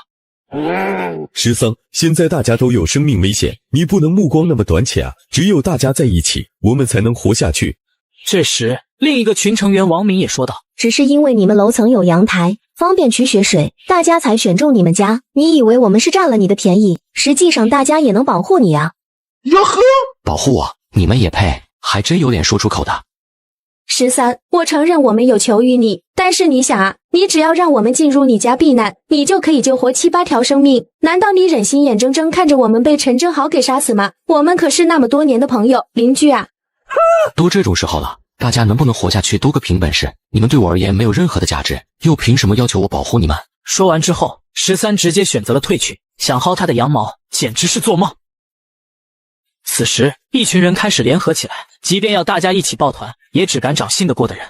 之前答应让你们住进来，是看在我表弟的面子上，而且你们还承诺会说服13，让我们住进他家里去。现在13根本不同意，你们说说这件事情怎么办？王姐，你听我说，13家里的物资真的非常充足，还安装了壁炉，只要我们能够住进他的家里，以后的日子就会非常好过。是啊，视频你们都看过了，应该明白13家里现在有多舒服。咱们大家努力一下，住进13家里去，不光能够对抗陈正豪，而且还能过上舒服的日子。王明等人闻言，忍不住又把手机拿出来，看方雨晴转发给他们的视频。视频当中都是13家里的画面，极为惹眼，看得他们眼睛冒光。可是他的态度已经摆出来了，根本不愿意让咱们住进去。他这种人也太自私了，完全不顾别人的死活。对这种人，咱们也用不着太客气。我看，反正他家里面就一个人，不如咱们用点特殊的手段。我觉得这是个好办法。这种自私自利的人，只考虑自己，不懂得替别人着想，他凭什么住那么好的房子？可是按照周鹏的说法，他们家的防盗门很结实，咱们又不是陈正豪他们那种人，不擅长这个啊。是啊，而且13还特别费力。上次我去他家敲门找他，他竟然用尿泼我。这件事情其实好办，戴上口罩，打着伞过去，就不怕他有手段。我以前在开锁公司工作过，这种事情我熟悉得很，市面上常用的各种锁我都能打开。太好了，只要能够打开他们家的防盗门，咱们那么多人一拥而入，我看13还怎么反抗。等老娘进门之后，我一定要把他的脑袋按在马桶里面，让他大口吃。到时候我负责去了。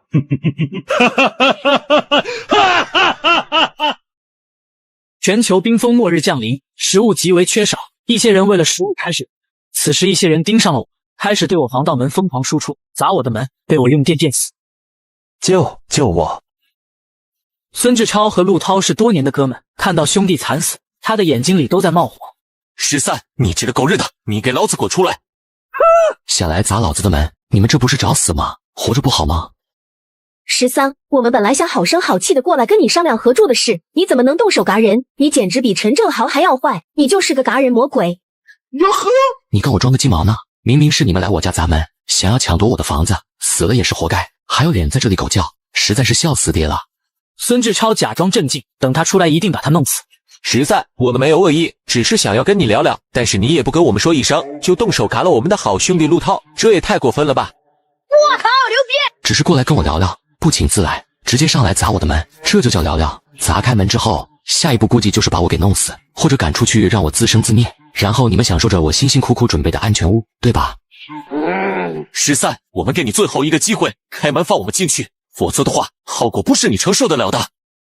13，我们不会伤害你的，大家只是想跟你合住，一起面对灾难而已，你可不要不识好人心啊！是呀，大不了到时候让你住在主卧，屋子也先供着你用嘛。你们脑子坏掉了，这个家本来就是我的，你们反倒是一副主人的样子进行分配，有本事的话尽管用出来，我看看你们能不能闯进来。孙志超几个人聚在一起，商量着下一步的动作。几人当中，胆子最小的葛家良紧张地问道：“怎么办？现在陆涛死了，没有人能够开锁，要不咱们撤吧？万一引来陈正豪他们的注意就不好了。”他什么？这里是24层，陈正豪他们爬上来都能累个半死，他们就算是想赶人越货，也会先挑底层的人动手。这个13果然不好对付，他这个样子就好像是早就知道末世会来似的，装备的非常充分。要是那样的话，这个13就更加可恶了，明明知道雪灾要来，结果只顾着自己，都不提前通知邻居们。问题是，接下来我们应该怎么办？砸门不行了，直接破门可不可行呢？几个人嘀嘀咕咕又是商量了一阵子，通过监控看到他们离开了。13左右手持一把枪，本可以出手射杀2个人，不过他一点不着急，现在生活过得太平淡了，需要找点刺激，所以他要看看这些人打算怎么破门。过了好一阵子之后，他们几个人又回来了，这一次他们抬来了一根又大又粗的木头，对着他的门一顿乱撞，可是门丝毫没有变化。这门到底有多厚啊？就算是银行金库的门也没那么结实吧？谁家里的房子会用这种门？孙志超他几乎陷入绝望了，愤怒地发出了咆哮，那是不甘与绝望的声音。好了，现在也该给你们点教训了。13打开房门，举起手中的枪开始，第一枪射了出去，一声惨叫传来，狩猎的时候到了。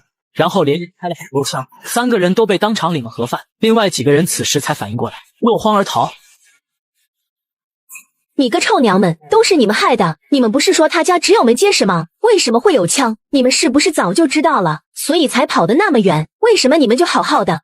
这一巴掌顿时把方雨晴吓得瑟瑟发抖，委屈的流下了眼泪。我也不知道啊，上2回我们过去的时候，他也没有用枪攻击我们。表姐，别这样，我可以作证，雨晴她真的不知道啊。那为什么他们俩一点事都没有？刚刚我可是看到了，他们躲得远远的。你不是也没受伤吗？还好意思说我们？我那是运气好，没被射到而已。现在我们这些人都是被你们害的，你们给我滚出去！我们现在都受伤了，总得有人来照顾。王敏思索了片刻，说道：只能找周医生过来帮忙了。周大夫，我们大家的命就全靠你了，请你赶快给他们看看吧。他们的伤势太深了，除非有专业的设备，否则我没有完全的把握动手术。周医生，都已经这个时候了，你就动手去做吧，我们相信你。子弹上面都是锈迹，这样是会造成感染的。我最多把子弹取出来，但是没有抗生素治疗也会感染，到时候恐怕会死。那个13好狠的心啊，他一定是故意的，他怎么能这么狠毒？即便我们占了他的房子，也不会要他的命啊。总之，如果没有药物的话，只是取出子弹还是会有很大的生命危险，希望你们能够明白。突然，方雨晴似乎想到了什么，连忙说道：呀，我记得13家里面有。这是真的吗？哈，他真的有药。方雨晴，你也不要撒谎啊！因为你的缘故，我们好几个人都受了重伤。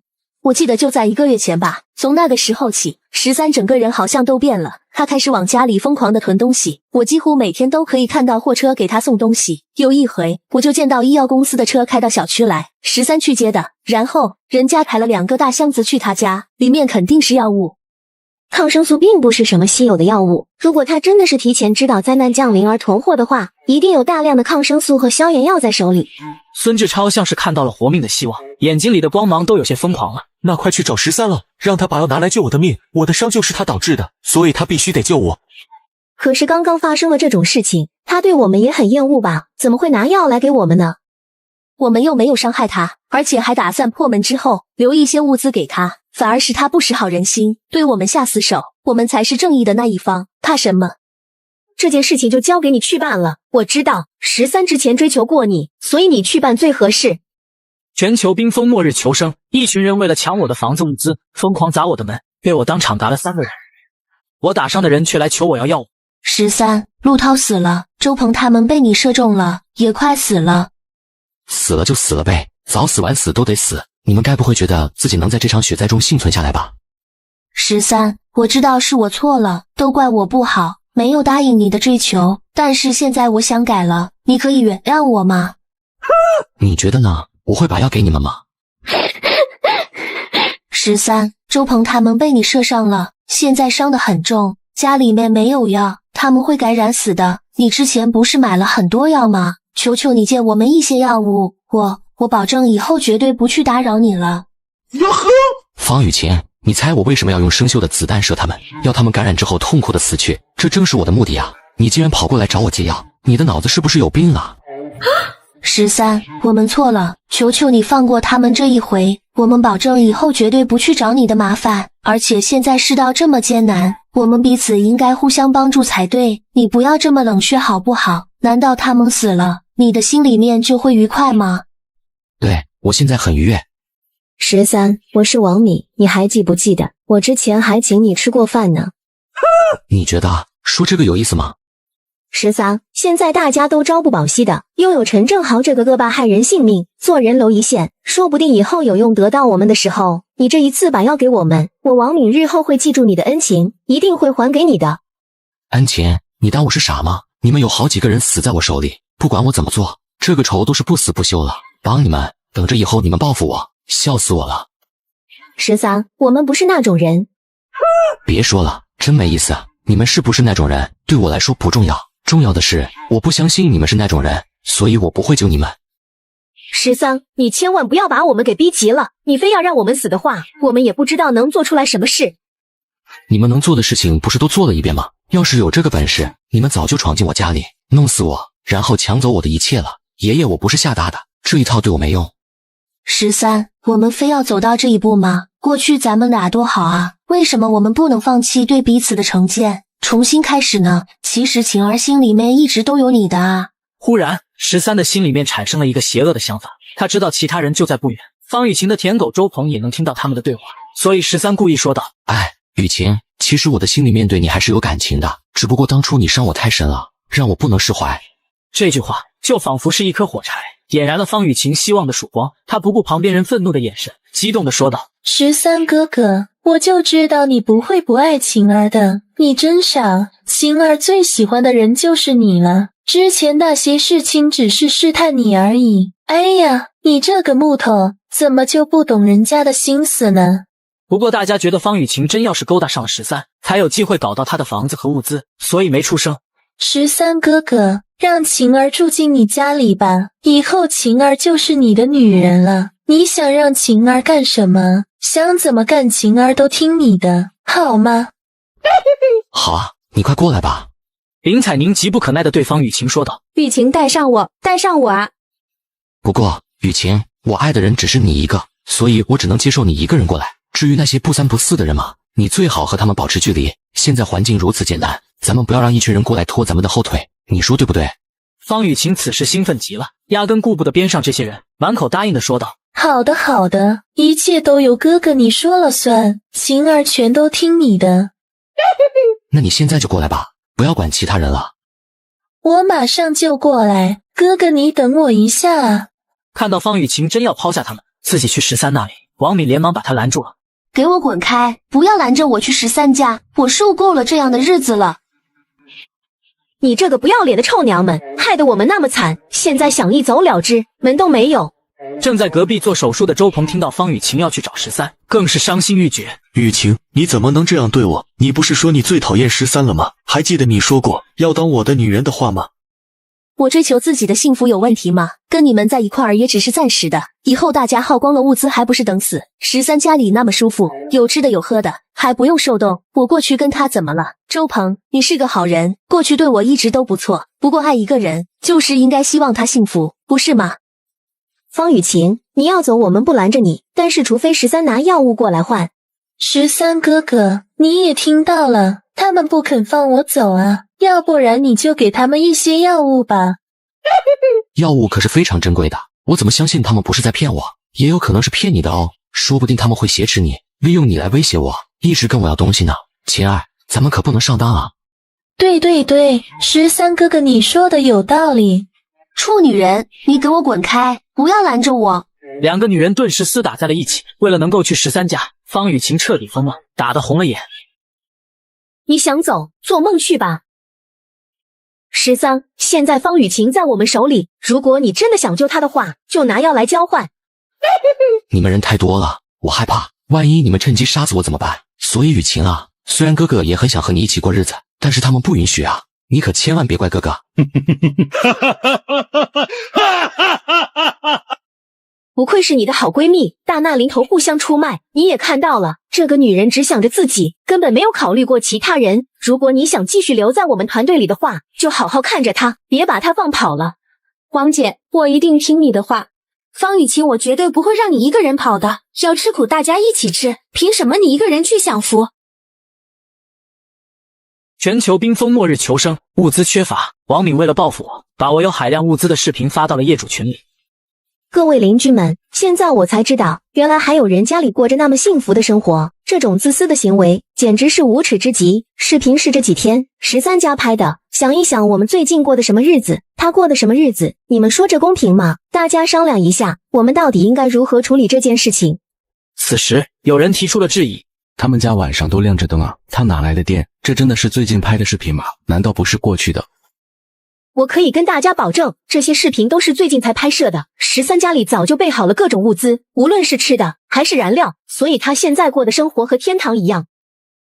13他简直不是人，怎么可以干出这么不道德的事情？我们都是邻居，一起生活了好些年，他太自私了。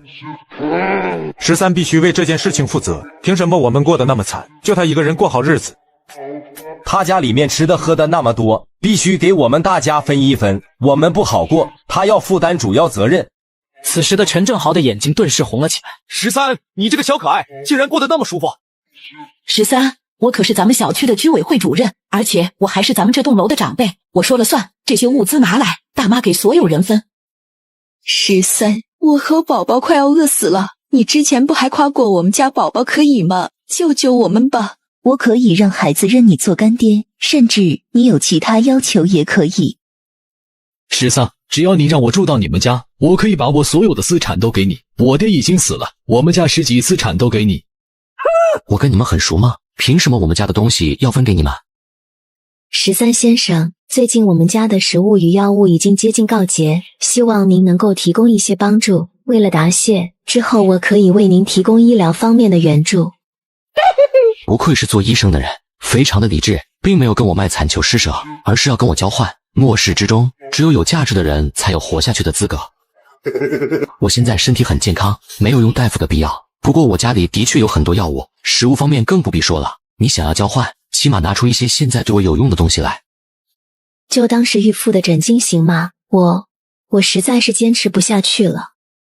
我可以给你食物与药物，但是你也得帮我一个忙。什么忙？你尽管说，只要是我能办得到的。这些邻居们大概要对我下手了，如果你知道了他们想如何行动，就告诉我一声。我明白了。另一边的陈正豪拿着手机对着业主群严肃地说道：各位，现在我们的首要目的是对付13，他们家的物资恐怕比我们所有人的总和还要多，只要把他打倒了，我们可以获得大量的物资，所以你们不用担心，我现在不会对其他人动手的，但是这次行动获得的物资我要1万。现在大家应该暂时放下之前的恩怨，首要目标是攻入13家，拿回那些属于集体的物资。跟我走，打13，抢物资，打死那个臭不要脸的自私鬼。13，他们打算要去你家了，应该每家每户都过去了。他们看到了你的视频，已经疯了，你不想想办法吗？行了，我知道了，记住，这次你千万不要过来，我只提醒你一次，然后等着看好戏吧。13啊，你快跑吧，他们都带着家伙找你去了。保安大叔，放心好了，我应付得来。13，希望你能够活下来。对不起，我这回可能帮不上你的忙了。你能够不加入他们，已经说明你的善良了。没事，我这边不需要你操心。此时，13家门口来了一大批的人，把走廊堵了个水泄不通。13，你给我滚出来！不想死的话，这是你最后的机会了，别等我们冲进去，否则到时候说什么都晚了。我好怕呀！你们有本事进来啊！被13这么一嘲讽，一群人对着他的门疯狂乱打，可是他的门没有一点变化。很快的防盗门通上电了，一群人被电得哇哇大叫，都被领了盒饭消失了。我操！是高压电，大家快躲远点！有些人心生惧意，想要逃跑，被陈正豪带着小弟堵住了。你们想干嘛？都给我回去！孙志超看到众人有所畏惧，便大喊道：可恶的13，简直就是个出事了，竟然卡自己的邻居！兄弟姐妹们，咱们必须卡了13，为他们报仇啊！不用怕，大家用木头去撞门，别破门就可以了。他们有多少手段的，已经是黔驴技穷了。只要攻破这扇门，后面可就是舒服的暖炉，还有吃不完的食物等着咱们呢。孙志超的这一番打气，又让不少人红了眼睛。马上就有人找了2根大木头过来。兄弟们，给我撞！打开门，弄死13那个小可爱！一群人抱着木头，对准13的大门就开始了疯狂的撞击。可是撞了几十下之后，他们却发现那扇门微丝未动。13却觉得还不够尽兴，却打开音箱跳了起来。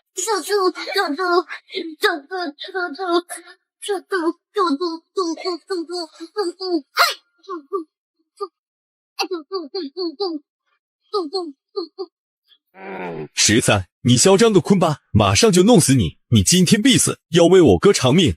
他们撞得越来越起劲，一定要把门撞开。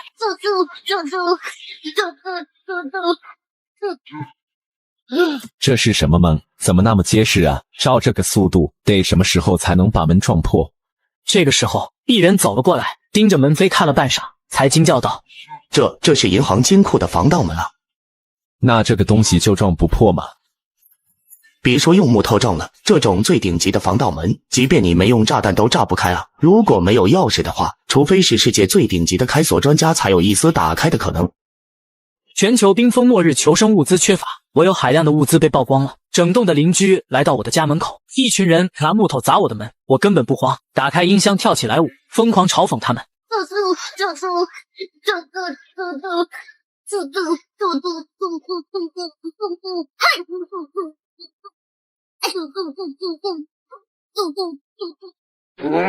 13，你嚣张个坤吧！等我们进去，你必死！哟呵，是时候给他们点教训了。13打开防盗门的窗口，扔了一个手榴弹出去，瞬间爆炸，一群人立马领了盒饭。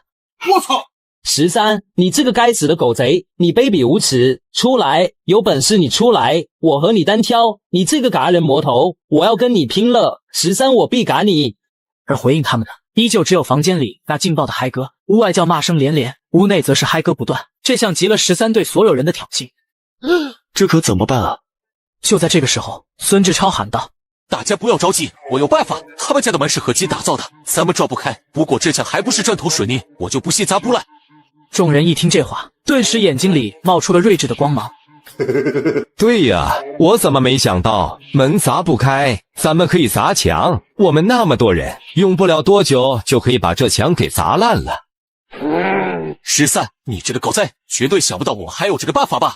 这些人都是带着工具来的，所以他们很快就排着队来到13家的外墙跟前，抡起手中的铁锤就开始猛砸。大家用尽了吃奶的力气，锤子狠狠砸在墙上，顿时墙面裂开了。众人见状，眼睛里满是兴奋，觉得自己找到了13家的突破口，然后他们砸得更加卖力。这是怎么回事？这个墙为什么砸不开？不应该啊！有人走了过去，从裂缝中仔仔细细地看了一下墙，当看清楚里面的东西时，他差点惊掉了下巴。这墙里面也是钢铁铸成的，材质与门扉一模一样。一个人忍不住仰天吼道：“为什么会这样？谁家的房子用钢板筑墙啊？我不信这房子全都是铁做的。”有人已经无法忍受这种绝望，又拿起锤子去敲击其他地方。好几个人一起动手，希望能够找到墙面上的破绽。可是无论他们从哪个角度，最后发现的都是坚固厚重的钢铁墙壁。你们都能想到的问题，我当初还能想不到吗？真不好意思啊，我家的房子哪怕墙壁都是用20厘米的金刚材料铸成的，炮弹都轰不破，我会怕你们这些破铁锤吗？怎么会这样？为什么会有人打造一套这样的房子啊？有人捂着脸跪在地上崩溃地喊道：“当初我知道他们家装修，但是也没有想到会修成这样啊！这个世界上大概没有几个正常人家会打造这样的房子吧。”孙志超和周鹏眼睛里满是血丝，如果今天全楼的人都攻不破13家，他们就只能等死了。孙志超咬紧了嘴唇，愤怒地说道：“13他早就知道会有血灾啊，他所做的一切都是为了防我们。卑鄙小人13，只顾自己活着，不考虑我们大家。我们如果都死了，你一个人活着有什么意义？全世界就你一个人的话，你就不会孤独吗？总有一天，你会因为没有提醒我们，没有帮助我们，而陷入无尽的悔恨与自责的。你晚上能睡得着吗？你就不会内疚吗？早晚有一天，老天爷会让你遭报应的。13，我们要是因为你死了，你肯定一辈子良心不安，活得很痛苦。现在陈正豪对其他人都不感兴趣了，只想抢到13的房子。你们着急什么？现在只是开始，就算他们家的墙都是铁铸成的，但是天花板呢？地板吗？我就不信他搞了一个铁皮箱子出来。哟呵，这个货色的脑子挺好用的，不过可惜我又不傻，我的天花板也是铁铸成的。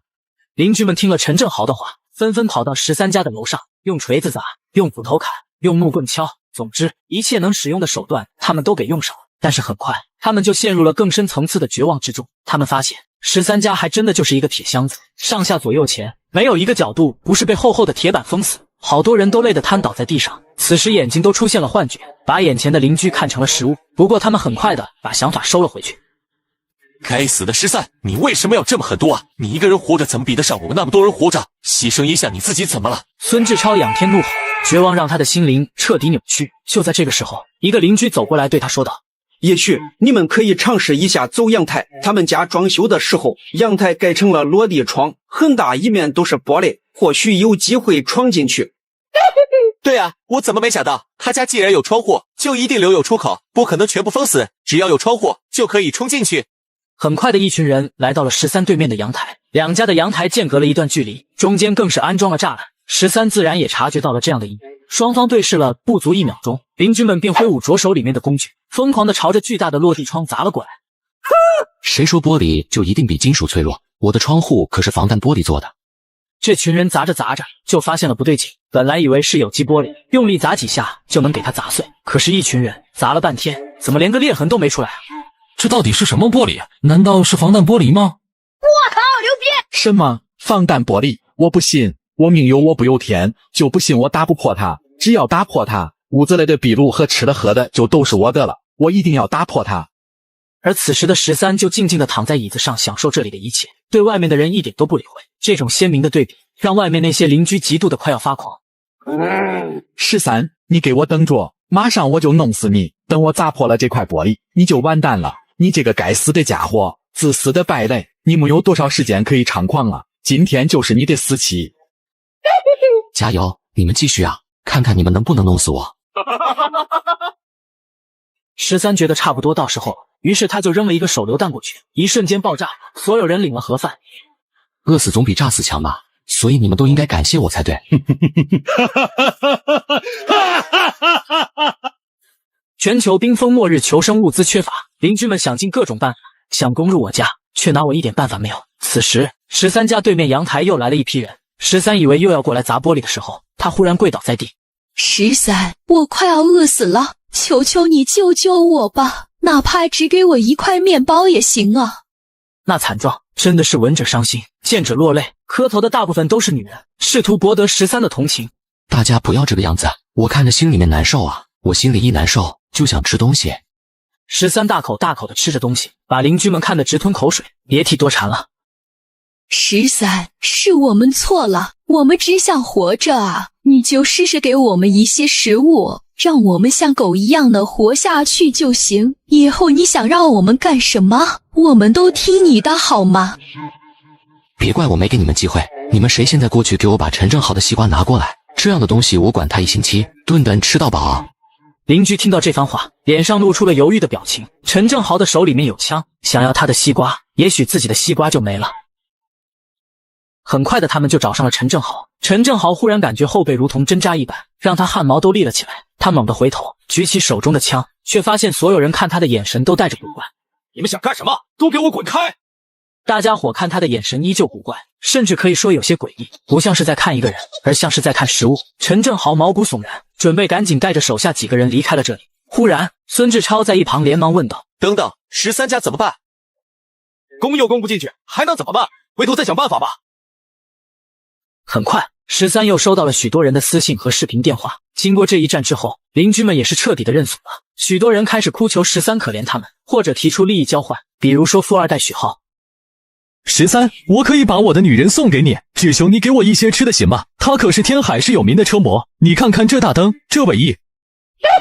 真是个骚娘们，不得不说，这个女模特身材很有料。不过这种不要脸的女人，我是不可能让她进门的。说不定趁自己睡着了，她就给我一刀，然后把我家给霸占了。能出卖自己身体换食物的女人，哪里有什么道德底线可言？第二天的时候，13听到楼道里又传来的枪声，2声枪响，像是放了2个大号的鞭炮，这无疑是陈正豪动手的。显然13昨天的话已经产生了作用，2个男人手里拿着菜刀倒在地上。不过陈正豪也没有好到哪里去，他靠在墙上，手里拿着枪，一副心有余悸的模样。陈正豪让手下的人把这2具昆体拖走，当即就把昆体拖到了厨房里面。他早就看到了群里的消息，知道13对他进行了悬赏，这让陈正豪感觉到了一丝危机。但与此同时，他更加的疯狂了。死吧，把你们都嘎了！想让我死，你们先去死吧！放松下来之后，他忽然感觉后背有些疼，于是喊来一个小弟帮他看看怎么回事。那个小弟看了一眼之后，顿时大喊道：豪哥，你后背中刀了！这2个狗东西，给我把他们剁碎点！他脑门上渗出来细密的汗珠，连忙拿起手机打电话给周可儿。周医生，我受了点伤，你快过来帮我包扎一下。不久之后，周可儿背着医药箱就来到了陈正豪家，看着这个嘎人如麻的恶棍，周可儿眼睛里充满了厌恶，但是为了活命，他不得不给他疗伤。我可不会免费帮你。陈正豪嘿嘿一笑，伸手指着厨房说道：“你要是把我治好了，待会的西瓜我分你1块。”周可儿用力抽了抽鼻子，才闻到那股刺鼻的血腥味。他脸色一变，常年在医院里工作，他当然知道那是什么东西，强忍着呕吐的冲动。周可儿冷冷地说道：“不用了。”都什么时候了，周医生还这么清高，早晚有一天你会吃的，不吃就死。我宁可去死，也不会吃。那我可舍不得，现在这个世界，身边有一个医生太重要了。你放心，如果有一天非吃你不可，我也会把你留在最后面。不一会儿，伤口就简单的包扎完毕了。周可儿拎起药箱打算离开，谁知道陈正豪给小弟使了个眼色，那个小卡拉米顿时把他拦住了。你们想干嘛？没什么，我的伤没好之前，你不能走。陈正豪此时心里面也害怕，不知道多少人想要他的命，而且又缺少药物，身边有个医生在，他才放心，也不管周可儿的抗拒，他强硬的把他留了下来。这么下去也不是个办法，这些牛马现在都敢反抗了，对我们很不利，只有把13那个家伙给弄死，占了他们家的房子，咱们以后才会安全。他们家跟个堡垒似的，里面物资也多，起码足够咱们生活几个月的，说不定那个时候雪灾就过去了，所以当下还是得考虑怎么对付13。豪哥，13家我们都进攻过好几回了，但是每一次都失败，他们家就像个乌龟壳似的，攻不进去啊。我就不信他们家没有破绽，更不信他不出门。这样吧，咱们搬到他家隔壁去住，轮班看着他，只要等到有机会，就直接把他给干掉，而且住在高层也更安全。周可儿把他们的对话都听在耳朵里，他借着上厕所的名义去洗手间给13发消息，告诉了他这件事情。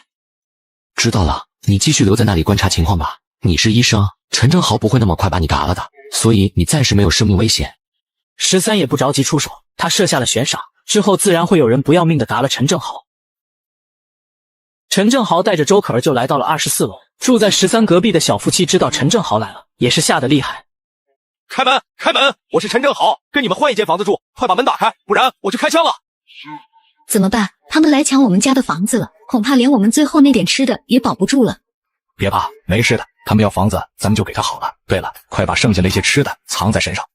看到外面凶神恶煞的陈正豪等人，躬身说道：“豪哥，这房子以后就是您的了，我们马上就走。”说着，他就要带着自己老婆离开。没等他们走出2步，陈正豪的小弟举起了手中的棍子，砸在了他们的西瓜上。一声闷响过后，男人两眼一黑倒在了地上，昏死过去之后，他的眼睛里还写满了难以置信。他不明白，自己明明都乖乖听话，把房子让出来了，可是为什么对方还会动手？他的妻子捂着嘴发出一声尖叫，另一根棍子也落到了他的头上。周可儿死死地捂着自己的嘴，他彻底被吓傻了。这还是他头一回见到达人，心理素质再强也无法保持镇定。天太冷了，总得储备一点粮食，免得到时候没饭吃啊！全球冰封末日求生，这个世界已经没有食物了，一些人开始吃人。13给周可儿发消息，询问他陈正豪那里的情况。周可儿那边过了很久之后，才给13回复消息。13，陈正豪他们已经疯了，现在所有食物都吃完了，他们已经开始吃人了。我2天没吃一点东西，感觉自己快饿死了。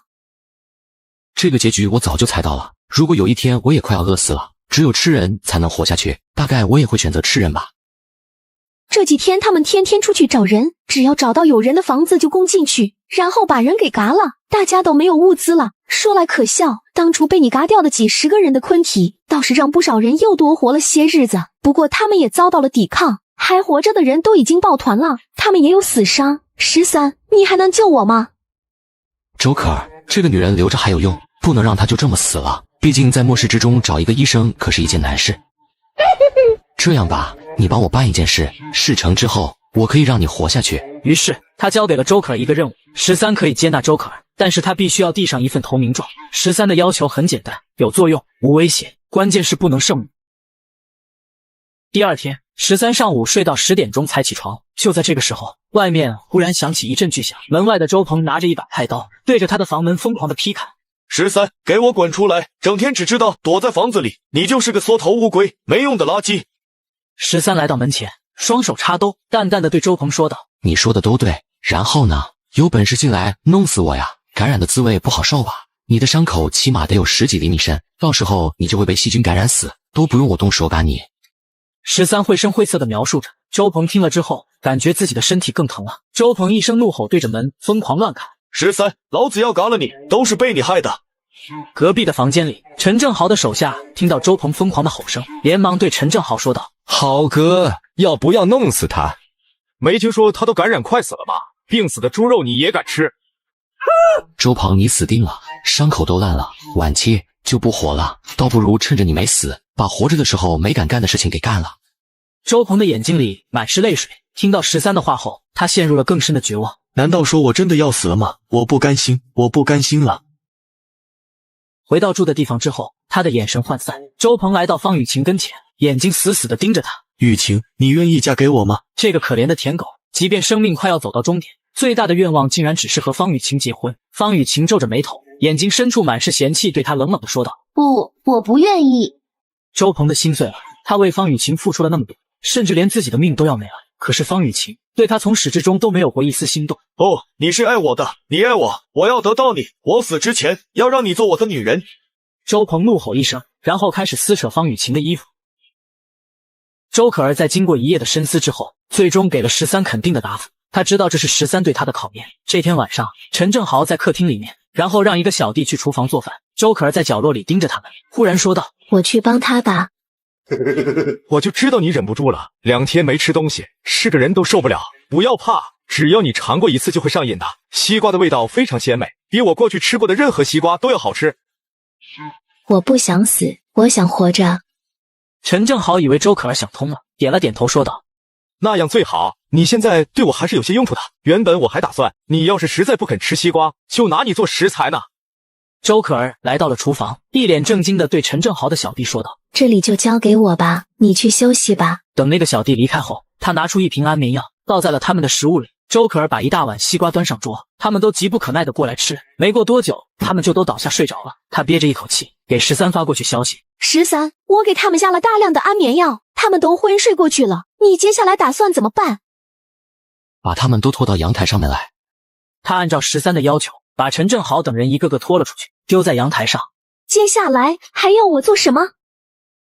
接下来把他们都嘎了，把他们扔下去。陈正豪身上有枪。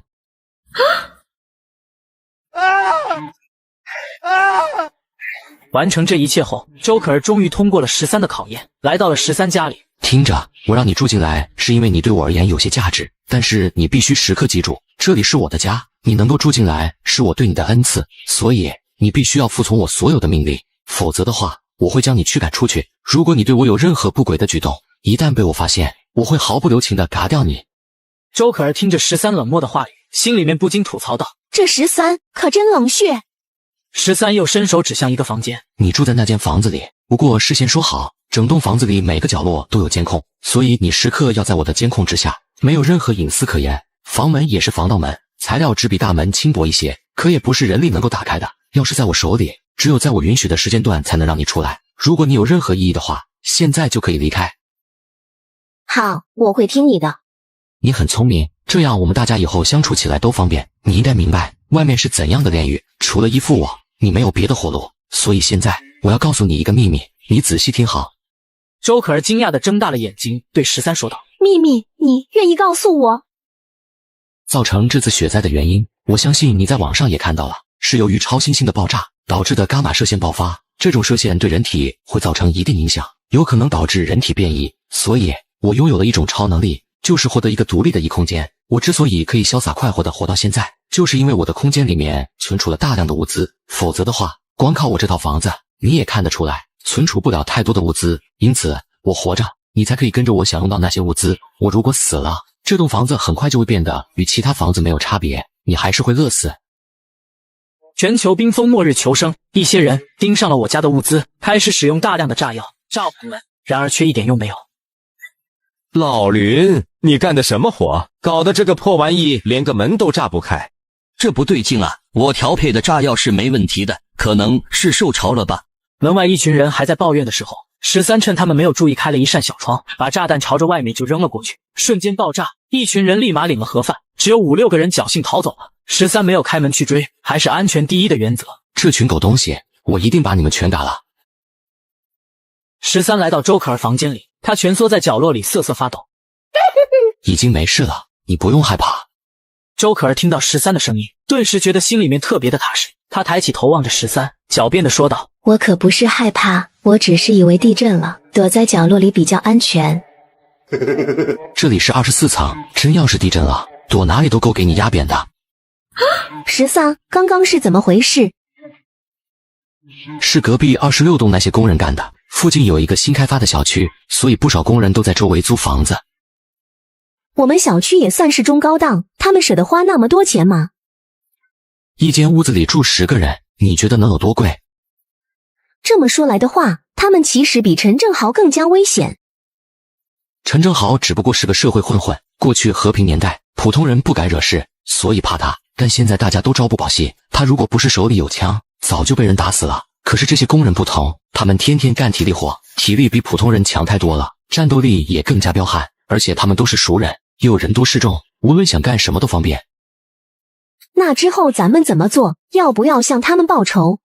当然要报仇，不过我是不可能过去的，到人家的地盘太不明智了。你瞅瞅他们，不就被我搞死了一大半人吗？可是你手里有枪啊，怕他们干什么？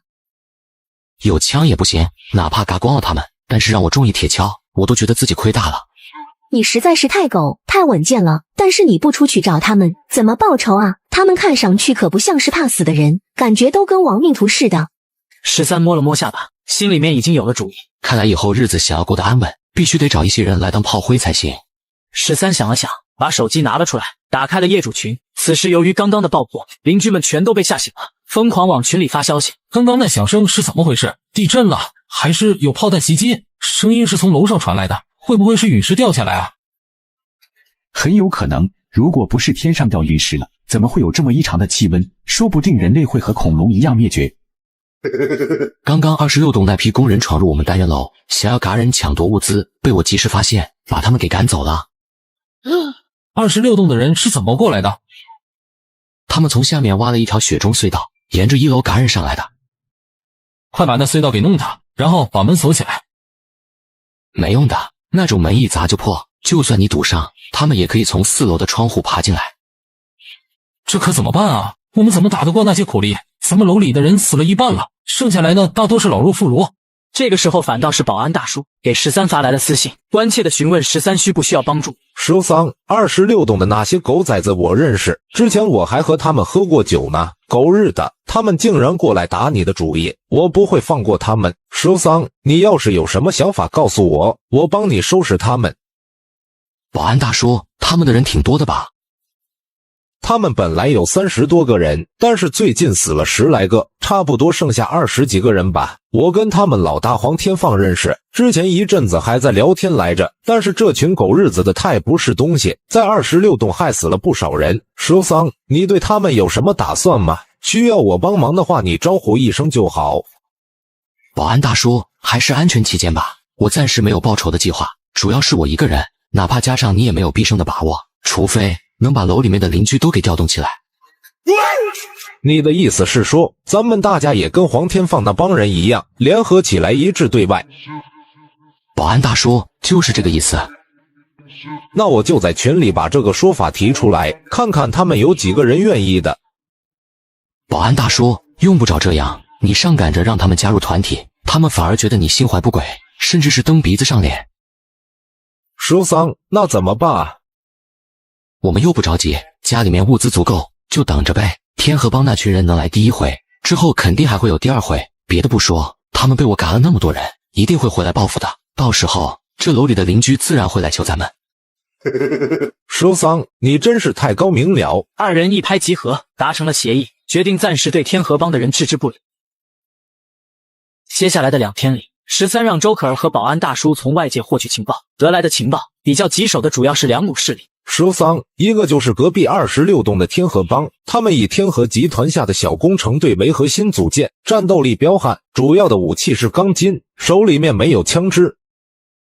周可儿，你这边的情报收集的怎么样了？21栋由一群年轻人组成的势力，他们自称狂狼帮，名字听起来极度的中二，但是战斗力可不弱。这些人里面有学生，还有一些游手好闲的街溜子，普遍年龄在20岁上下。队伍当中有10几个人，领头的2个人，一个叫王强，一个叫肖路。你继续搜集情报，一定要搞清楚了，把危险降到最低，尤其是他们有没有枪支，这一点很关键。这天13家门口来了一批人，并且还抓了一些13的邻居。见识过13的手段，以及感受到13家的易守难攻后，他们暂时又不敢对13动手，那就只好拿13一个单元楼的邻居们动刀了。13，我打不了你，我还打不了你的邻居嘛。到时候看到邻居们惨死，你就不内疚，你如何面对他们的指责？我打你的邻居，就是对你最大的报复。13，你不出来，我就打光你的邻居。全球冰封末日求生，一群人抓了我的邻居，逼我从安全屋出来，不出来就打我的邻居。13，你不出来，我就打光你的邻居。你要嘎就嘎了他们好了，他们死不死和我一点关系没有，我就是不出去，有本事进来弄死我呀。13，你这个没良心的，好歹我们也是多年的邻居了，你就见死不救吗？死了我做鬼也不会放过你的。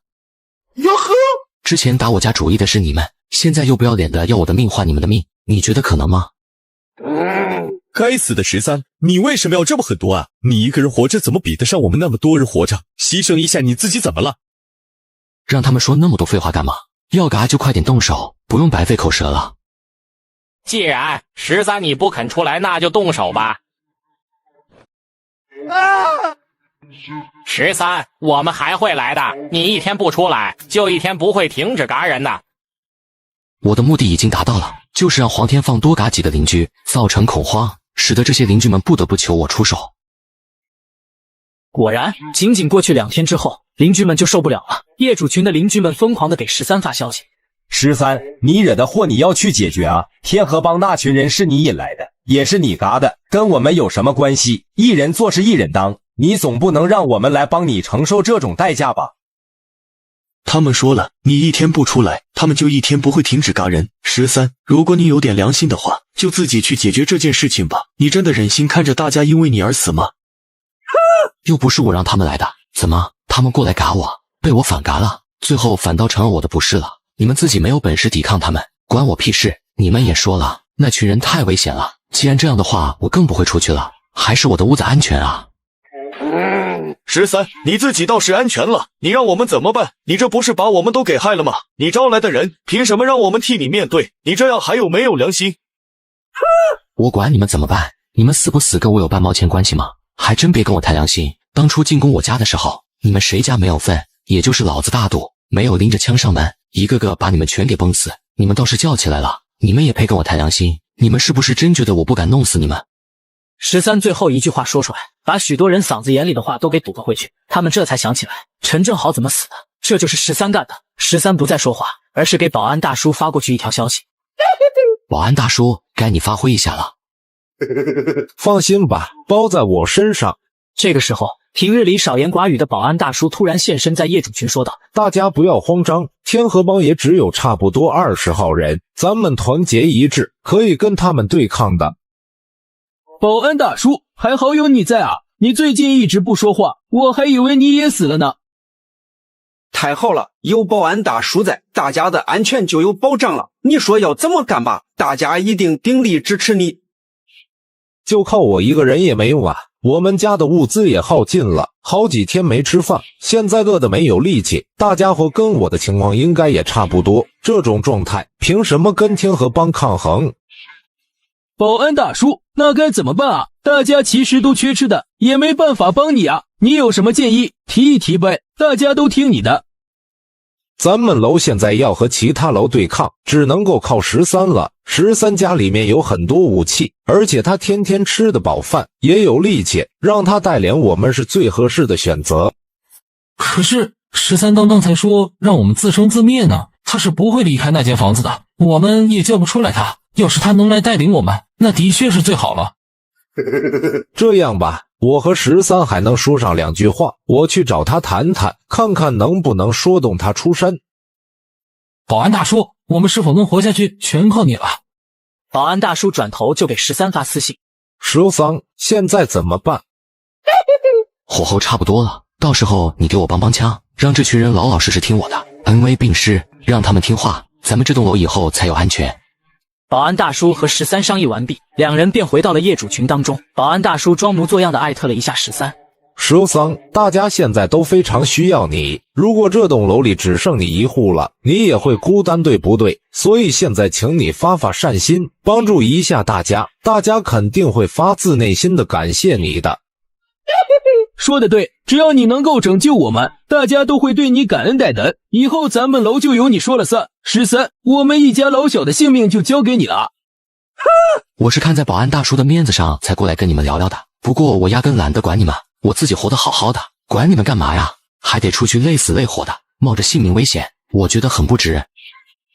13，别啊，大不了以后你让我们干啥我们就干啥，行不行？是吗？我让你们干什么你们就干什么，你们所有人都同意吗？只要你不是让我们去死，其他条件都可以。合着你们就想让我去拼命，对不对？那我也不管你们了，等到黄天放带着人嘎过来的时候，你们把脖子伸出去，让他们砍就好了。再见。此刻保安大叔和13唱起了双簧，一唱一和。13，别啊，我们大家伙肯定听你的，反正都是一死，拼一把还有活下去的机会。我跟你干了，你们还在犹豫什么？大家一起拼命还有活路，难道非要等着让人家点名，一个个嘎掉吗？保安大叔的鼓舞果然起到了作用，想着拼一把还有活路，大家纷纷开口，同意了听从13的号令。13，以后我们都听你的了，你要我们干什么就干什么，我们的命就都交给你了。13与保安大叔二人一唱一和，就这样获得了整栋楼的控制权。他淡淡的说道：那就好，从现在开始一切都得听我的行事，事态严峻，敌人随时都有可能进攻过来，任何消极懈怠的行为都视同对整栋楼业主的背叛，到时候别怪我直接出手嘎了那个人，千万别让我发现有那些悄默默躲起来不肯出来打的人，发现一个直接嘎掉，想苟起来摘果子门也没有。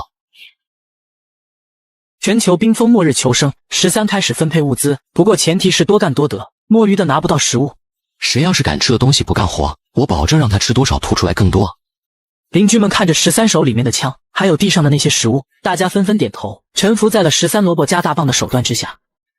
那好，咱们就分配一下食物吧。就在这个时候，天河帮的几个工人闯了进来，他们看到地上摆着那么多吃的，兴奋的不得了。赵哥，好多吃的，咱们发了。还有啥好说的，直接抢。13没有开枪，而是对邻居们说道：这些食物都是给你们的，别让他们抢走了，谁要是嘎一个人，我奖励给他5人份的食物。此话一出，原本畏惧的只想逃跑的邻居们停住了脚。这些食物都是13给我们的，万一被抢走了，我们吃什么？食物就是命，没有了食物不还是个死？更何况13可是说了，嘎一个人就提供5个人的食物。说的对，他们就几个人，我们有一群人，怕个鸟啊，干就完了。很快就从身上掏出一把菜刀就冲了上去。天河帮的4个人猝不及防，本来以为这些软蛋会吓得逃跑，可不知道为什么，他们突然跟打了鸡血似的冲了上来，一眨眼间，众人便陷入了乱战。战斗结束之后，地上留下了6具昆体，除了天河帮的4个人之外，还有2个楼里面邻居的。好，干得漂亮，你们看到了吗？只要我们团结一致，这些人有什么好怕的？13望向前方，朝2个最卖力的年轻人指了过去。你们俩过来。那2个年轻人一脸喜色，很快的就来到13跟前。好好干，这箱方便面是奖励你们的，只要以后保持这种劲头，我不会亏待你们的。那2个年轻人激动的眼泪都流了下来，这些东西足够他们吃上1个礼拜。13大哥，以后我们肯定跟着你好好干，我们全听你的，你就是我亲哥。奖励完了2个出力最多的小伙子，13对其他人说道：下面该分配食物了，一个个来。刚刚众人的表现13都看在眼里，表现的卖力的他就多给一点，表现差的他就少给。不过大部分人得到的只是1块面包或者2袋没有小孩巴掌大的饼干。13指着富2代许浩，许浩赶紧走了过来，伸出手说道：我的食物呢？13有些嫌弃的看着他，随手拿了1块水果糖放在他的手。这就是你的食物？许浩瞪大了眼睛，一股浓烈的屈辱感笼罩住了他的心头，他生气的吼道：你不是在开玩笑吧？凭什么我就只有1粒糖果？你还有脸叫？刚刚别人都在动手的时候，你从头到尾就在后面晃悠，你连那几个人碰都没碰一下，给你这粒糖果都是我发善心啊。许浩非常狡猾，上的时候他喊的声音很大，手里也拿着个棍子，嚷嚷着嘎掉他们，可是声音很大，不肯上前打架，当着13的面摸鱼，他是真的拿别人都当傻子了。那能怪我吗？他们就4个人，我根本没有上的机会。那不是我的问题，我不关心过程，我要的只是结果。许浩气急败坏，不甘心地说道：不公平！你这样太不公平了，你就是摆明了在针对我。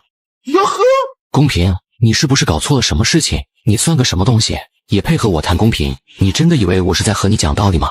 我是在命令你服从我的要求，懂吗？垃圾！13看了一眼旁边的李成斌和姜磊，使出了一个眼色，说道：“这种不服从命令、无组织、无纪律的人，要怎么处置？你们两个懂了吧？”他们两个然后走过去，拽住许浩就狠揍。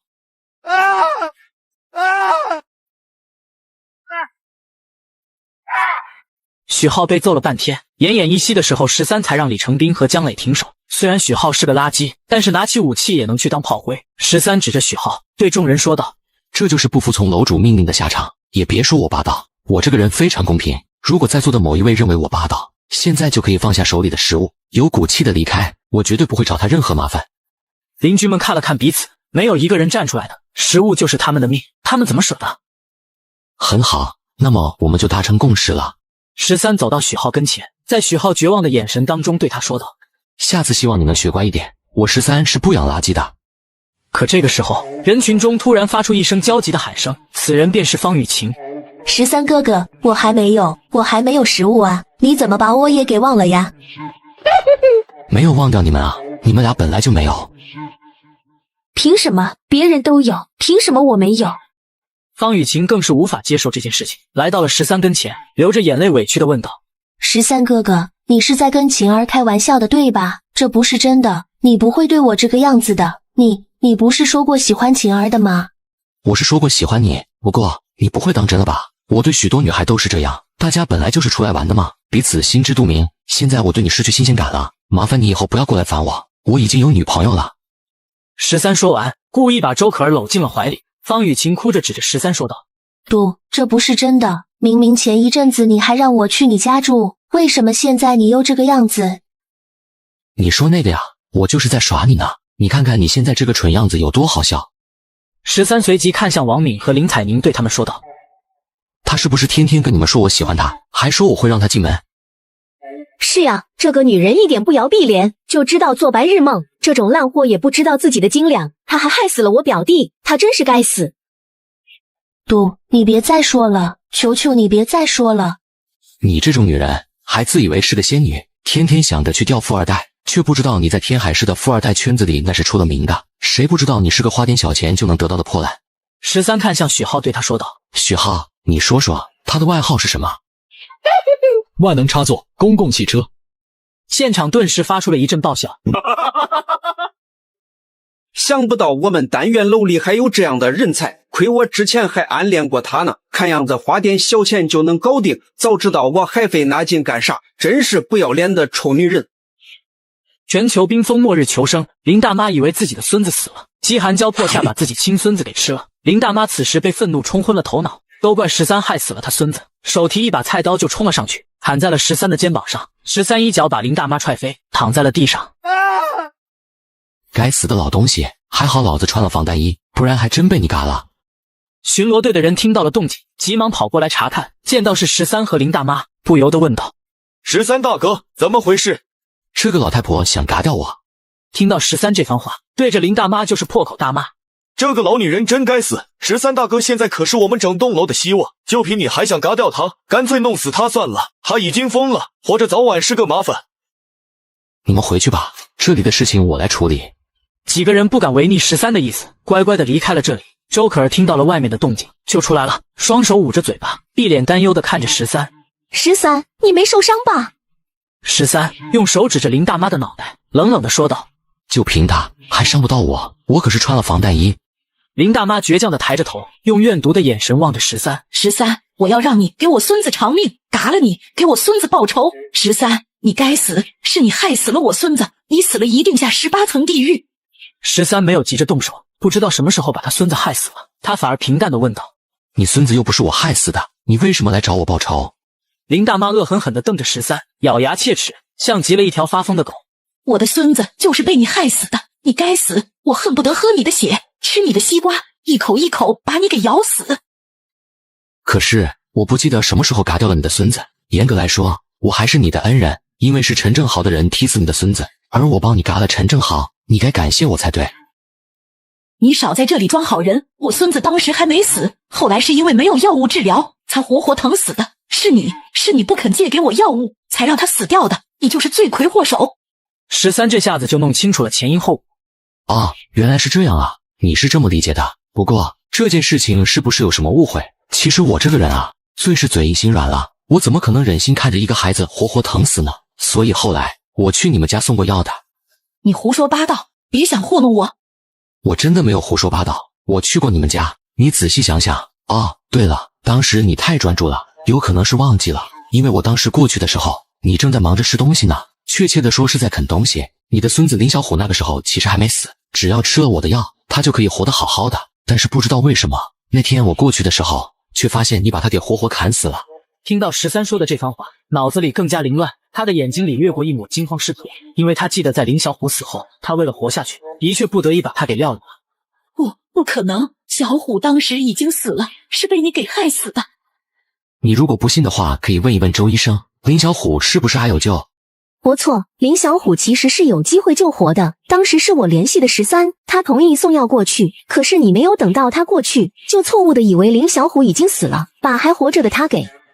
周可儿最后几个字没有说出口，他也觉得挺恶心的。毕竟林大妈天天标榜着自己多么爱自己的孙子，可是最后怎么样呢？为了活着，他连林小虎都能下得去口，这已经超出了做人的底线，连猪狗都不如。林大妈绝望的捂着脸，痛苦的哀嚎起来。不可能，不是这样的，我不知道他还活着，我以为他已经死了呀。我等了好久好久，直到自己实在受不了了才下的刀。一开始我告诉自己就只吃一点点，一点点就好，可是后面越来越饿，才没忍住把它吃掉的呀。原来是这样啊，这就是林家的好奶奶，为了一口吃的，狠心把自己还活着的孙子给砍死了。怎么样，你孙子的味道很不错吧？你可真疼爱他呀！你的儿子和儿媳妇把孙子托付给你，你对得起他们吗？林大妈的眼神涣散，捂着嘴巴发出痛苦的哀嚎。不是这样的，不是这样的。就是你干的。不要说了，求求你不要再说了。林大妈忽然头朝着墙壁狠狠撞了过去，她已经彻底崩溃了，丧失了活下去的希望，死亡对她来说是最好的解脱。林大妈，做人要往前看，你可千万别想不开啊！毕竟你可是牺牲掉你的孙子才活下去的，你死了下去怎么面对你们一大家子啊？此时，附近的邻居听到动静，都赶过来看热闹。13指着林大妈，大声地说道：“大家快来看啊！林大妈想不开要撞墙，她为了活命，把自己孙子林小虎给嘎了，还吃了个精光。这是一个求生欲望多么强烈的女人啊！”邻居们听到这句话后，眼睛里露出极度恶心的表情。即便有些人为了活下去，对昆体下了手，但是没有一个人能对自己的至亲做出这种事来，那是他们最后的道德底线了。林大妈被这些目光注视着，精神崩溃的更厉害了，嘴里大口大口的吐出鲜血，眼睛里全都是挣扎与痛苦的神色。13，他活不了多久了，最多半个小时就会被冻死。怎么可以这么残忍？现在这么冷的天气，还让他冻死，这种事情我看不下去。13，你想怎么办啊？哎，老人家一辈子也不容易，临死前让他死个痛快吧。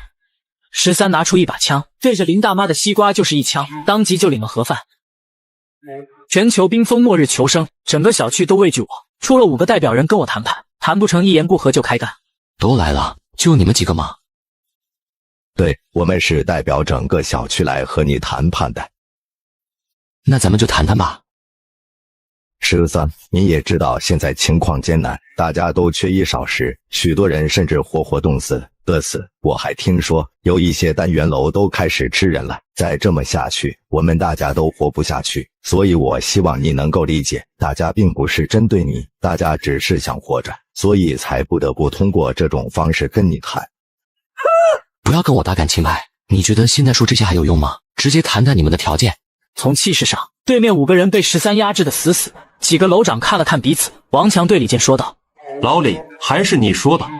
我们想要的东西就是一些必备的生活物资，首先是食物，其次是取暖所用的物资，比如说衣服和棉被。13先生，你觉得怎么样？”那不行，我们的食物和物资不够用。13不多废话，掏出枪来，拍在了桌子上。5个人也是脸色大变，下意识的想要逃走。13，你这是什么意思？我告诉你，就算是嘎了我们也没用，到时候整个小区的人都不会放过你的。13先生，你别激动，有话我们可以慢慢谈。你们紧张什么？我只是觉得这手枪有点碍事，拿出来亮亮，别紧张嘛。来，坐下，我们继续。5个人的脸色不太好看，可还是坐了下来。首先，我告诉你们，你们提出的条件我根本不可能答应。我现在说出我的合作条件，你们看看可不可行？不过你们不接受，我也不改，咱们就打。5个人脸色各异，平心而论，他们现在很畏惧13的实力。若是单打独斗，13可以平推他们任何一方，甚至好几方联手。第一，我可以为你们提供物资，主要是食物，但是数量有限，每栋楼我只提供10个人的分量。具体这些食物分给谁，谁来分，我不管，你们自己单元楼内部决定。这样我每天都要负担300多人的物资，已经是我的极限了。10个人的物资太少了，我们楼里活人可是有76个，光是我自己手底下的公司员工就有20多，你才给10人份的，那到时候我们怎么分？哟呵，这么说，是没得谈喽？如果谈不妥，那就打。等等，陈灵玉，你别急着代表我们大家，我看这个物资的数量还是可以再谈谈的。10人份是少了点，到时候我们没有办法和其他单元楼交代。每天要提供300人的食物，你们觉得很少吗？李健看了看旁边，王强和黄天放明显有些异动，他连忙对13说道：“这个让我们再考虑一下，你先说别的条件吧。”好啊，接下来就是我为你们提供物资，你们所需要付出的报酬了。我身上有一批良种，我觉得我们可以种植农作物，以此来获得持续稳定的食物。你种过地吗？那么冷的天气，粮食全都会被冻死。话不能这么说，你们要是觉得大米不行，我这里还有其他种子，土豆、小麦，总有一款合适的。13，真别开玩笑，外面多少度啊？再说了，冰天雪地的，你种在哪？再冷的天又怎么样？咱们不还是活下来了？至于种在哪里，这个问题好解决，外面不都是土地吗？只要大家把雪刨开，下面都是土地。我靠，牛逼！如果要开展种植业的话，就必须提供足够的食物，这样一来，300份的食物未免太少了。可是我需要的人300个都多了，那就是每一栋楼都需要派人出来整理出农田，我需要每天看到你们的劳动进度，毕竟我也不养闲人。这就是我的2个条件，只要你们同意，我就答应为你们提供物资，而且300人份的话，食物的质量也会得到保证，甚至将来我还会提供香烟、酒水和衣物，乃至医疗用品。这句话一出，顿时有人坐不住了。王强一下子站了起来，大声问道：13，你能搞到香烟？你手里有烟吗？快，给我来一根尝尝，我都半个月没抽烟了，人都要疯掉了。这2个人都是老烟民，让他们半个多月不抽烟，简直比嘎了他们还要难受。13从口袋里掏出一包华子，然后一人丢给他们一根。2个人贪婪地望着手里的香烟，赶忙往嘴里面塞。他们可以不吃饭，但是不抽烟真的会疯掉。现在我的条件摆在这里了，你们答不答应？只要你以后能保证我有烟抽，这些条件我都可以答应你。但是说好了，一天最起码得给我2包。我也是一样的条件。一天最多只能给你们1包，多了我也没有。王强和黄天放赶紧答应。那成，说好了一天1包啊，你可一定得给我们带来。那这么说，我们今天的谈判就达成共识了，对吧？王强与黄天放都不是什么太聪明的人物，只要可以得到烟抽，他们其他的都可以不在乎。13，这件事情我们还得商量商量。说的对，我们还得从长计议。那随你们的便，反正我的条件摆在这里了，这也是我最大的诚意和底线。你们要是再不同意的话，那咱们就只要刀枪相见了。13，我是没什么问题的，你先给我来条烟抽。开什么玩笑？你们不是统一战线的吗？在你们没有给我一个明确的答复之前，这些条件就没有正式生效。所以想要烟抽的话，就等你们确定了以后吧。王强大口抽着烟，眼神都有些迷离了。他不耐烦地冲李健几个人生气地说道：“还等什么？我们要的东西不是都有了吗？就按他说的办好了。”可是这也太儿戏了吧？什么这也那的？我说了，就这么办，别耽误时间。最讨厌你们这些啰啰嗦嗦的人了。我看啊，差不多得了。13给咱们面子，咱们也得体谅他的难处，不是吗？这个条件的确有些苛刻了，我们也不能擅自做决定，否则其他单元楼也不能同意。对啊，这件事情可不能轻易的决定，我看我们还是得再商量商量。我操！再商量商量？你们是在耍我吗？如果你们5个人无法替整个小区做决定，你们为什么要自称代表跟我来谈判？别急谁说我们做不了主的？这事情不是说好了吗？咱们5个人来做决定，其他楼的人还敢不听不成？要我说，13提的这个条件还是可以接受的。我看大家也得互相理解一下，13也有他的难处，大家差不多就得了，别逼人太甚。13，我先表个态，我同意你的提议。我也一样。全球冰封末日求生，13在楼上被谈判拖住，上千人准备偷袭强攻，然后一举拿下25栋。不过13已经察觉到了一切。你们是不是安排了人，趁我们谈判的时候过来偷袭？你说什么呢？我们都在这里，然后还让人过来偷袭，那不是拿我们自己的命闹着玩吗？我觉得也是，不过那样的话，你们回去之后就得好好查查了。这群该死的东西，谁让他们这么做的？全都给我坐下。13，真不是我们干的，你别开枪，千万别。13来到了阳台，掏出一把 98K， 对准下面的人就是一枪爆头。第二枪继续响起，又是一颗西瓜被贯穿。这个时候，惊呆的众人才反应过来，连忙拼了命的逃跑。我说的条件，你们考虑清楚了吗？我同意你提出的这2个条件。我也没有意见。随即是张玉年和陈玲玉，2人什么都没有说，估计是不知道怎么发生了，只能举起手表示同意。李健看到其他4人都已经妥协，苦涩的举起了手。我也同意。那好，从今天开始就开始劳动，然后明天下午我会通知你们过来领取物资。另外，一定要好好干哦，我会盯着你们的，别跟我耍心眼。几个人纷纷点了点头，表示同意，不同意就会被当场嘎掉。你们回去吧。5名楼长离开之后，25栋的人心里面都松了一口气，然后赶紧过来询问13会议的结果。在我的武力威慑下，他们妥协了，以后需要为他们提供300人份的食物，来换取和平，而且所有人都需要参与到劳动当中去，将来开发土地，进行农业种植，坚持可持续发展套路。 300人份的食物，这能做到吗？而且把食物都给了他们，我们可怎么办啊？所有人都不理解13为什么要提出这样的条件，毕竟13在做决定的时候，也压根就没有和他们商量过。13不急不缓地解释道：“不达成这个协议，你们想怎么办？真的要和整个小区上千号人打，我是无所谓，他们人数再多我也不怕。可是你们顶得住吗？”一群邻居面面相觑，都没有脸再说话了。整个25栋的武力只有 99% 都在13一个人的身上，人家要是一走了之，不管他们的话，照样能够活得很好。可是他们怎么办？还不是要被盛怒的小区业主们给干掉？你们也不用太担心，我手里有大量的食物和物资，无论如何，我都不会让你们饿死。邻居们听到了13满意的答复后纷纷离开，只有保安大叔留了下来，一脸狐疑的看了13好久，仿佛他从来不认识13一样。保安大叔，你这么看我，我脸上有东西吗？不是，我只是觉得你今天有些奇怪，有些不像是过去的你了。你是不是搞不懂为什么我会跟他们达成那样的合作协议？的确，总觉得妥协不像是你过去的风格。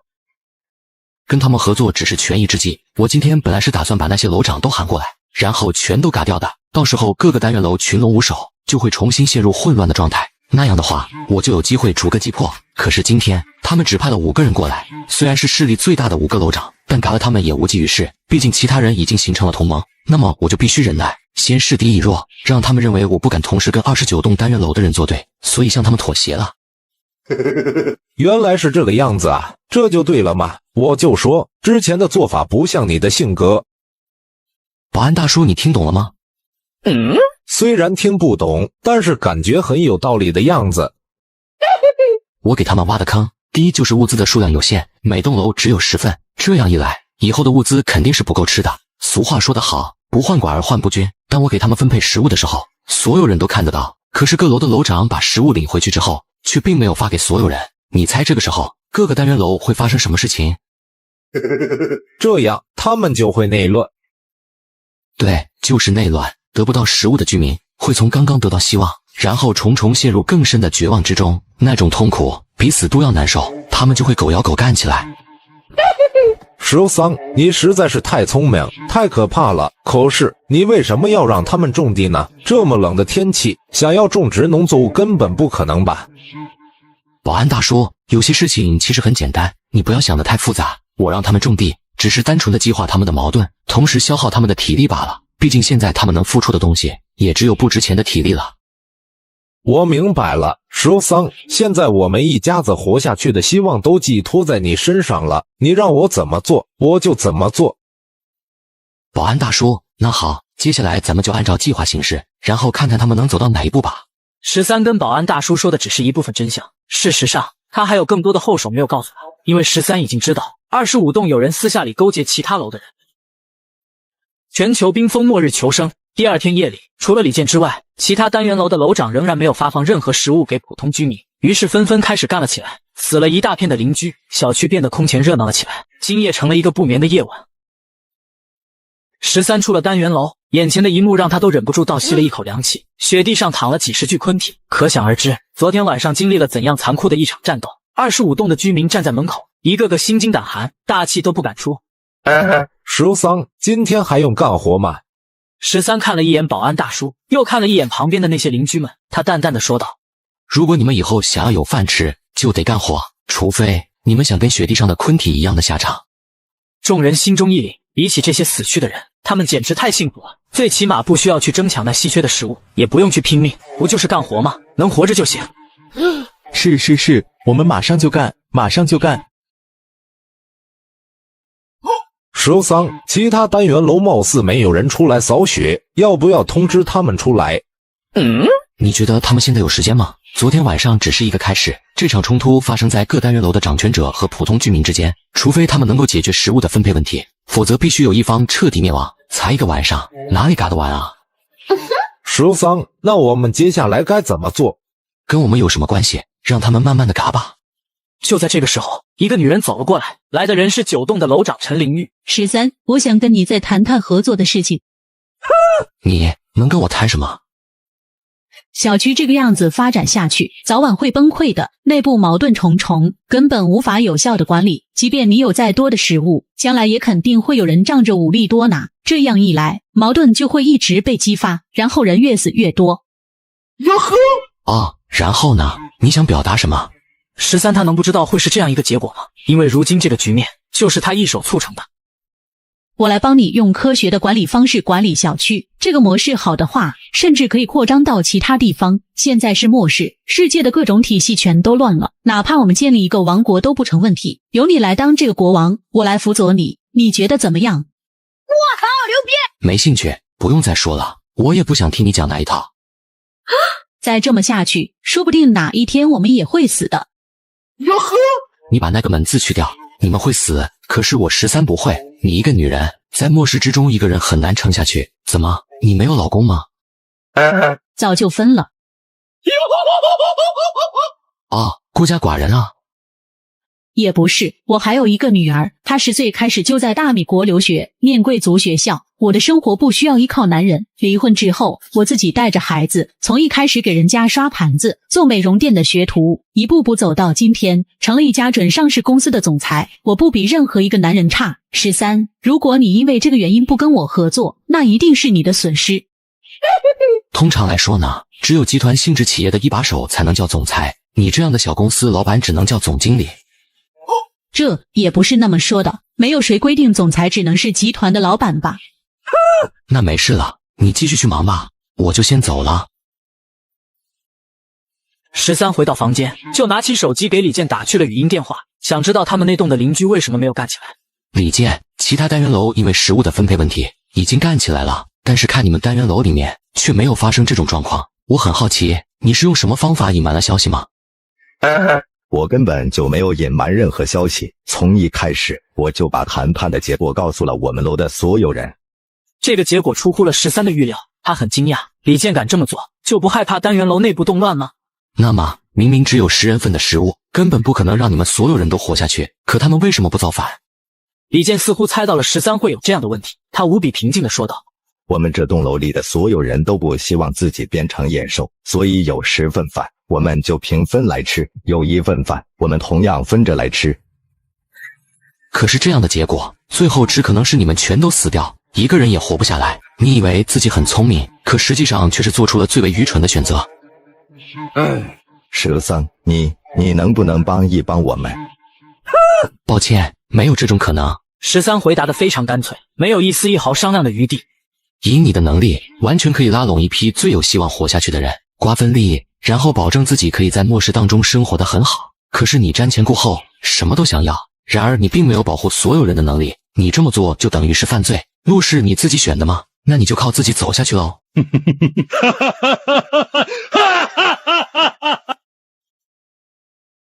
全球冰封末日求生，13和往常一样发放物资。王强掏出了一把手枪，对准13就开枪。13瞳孔猛地一缩，下意识的想要闪避。就在这个时候，在他侧前方的保安大叔猛地把他推开，连续给13挡了3枪，跪倒在地。在场的30多个人都是为了嘎13过来的，手中的武器散着冰冷的光泽。为了这一刻，他们也等待了许久。此时，就连13身边的姜磊和李成斌都被他们收买了。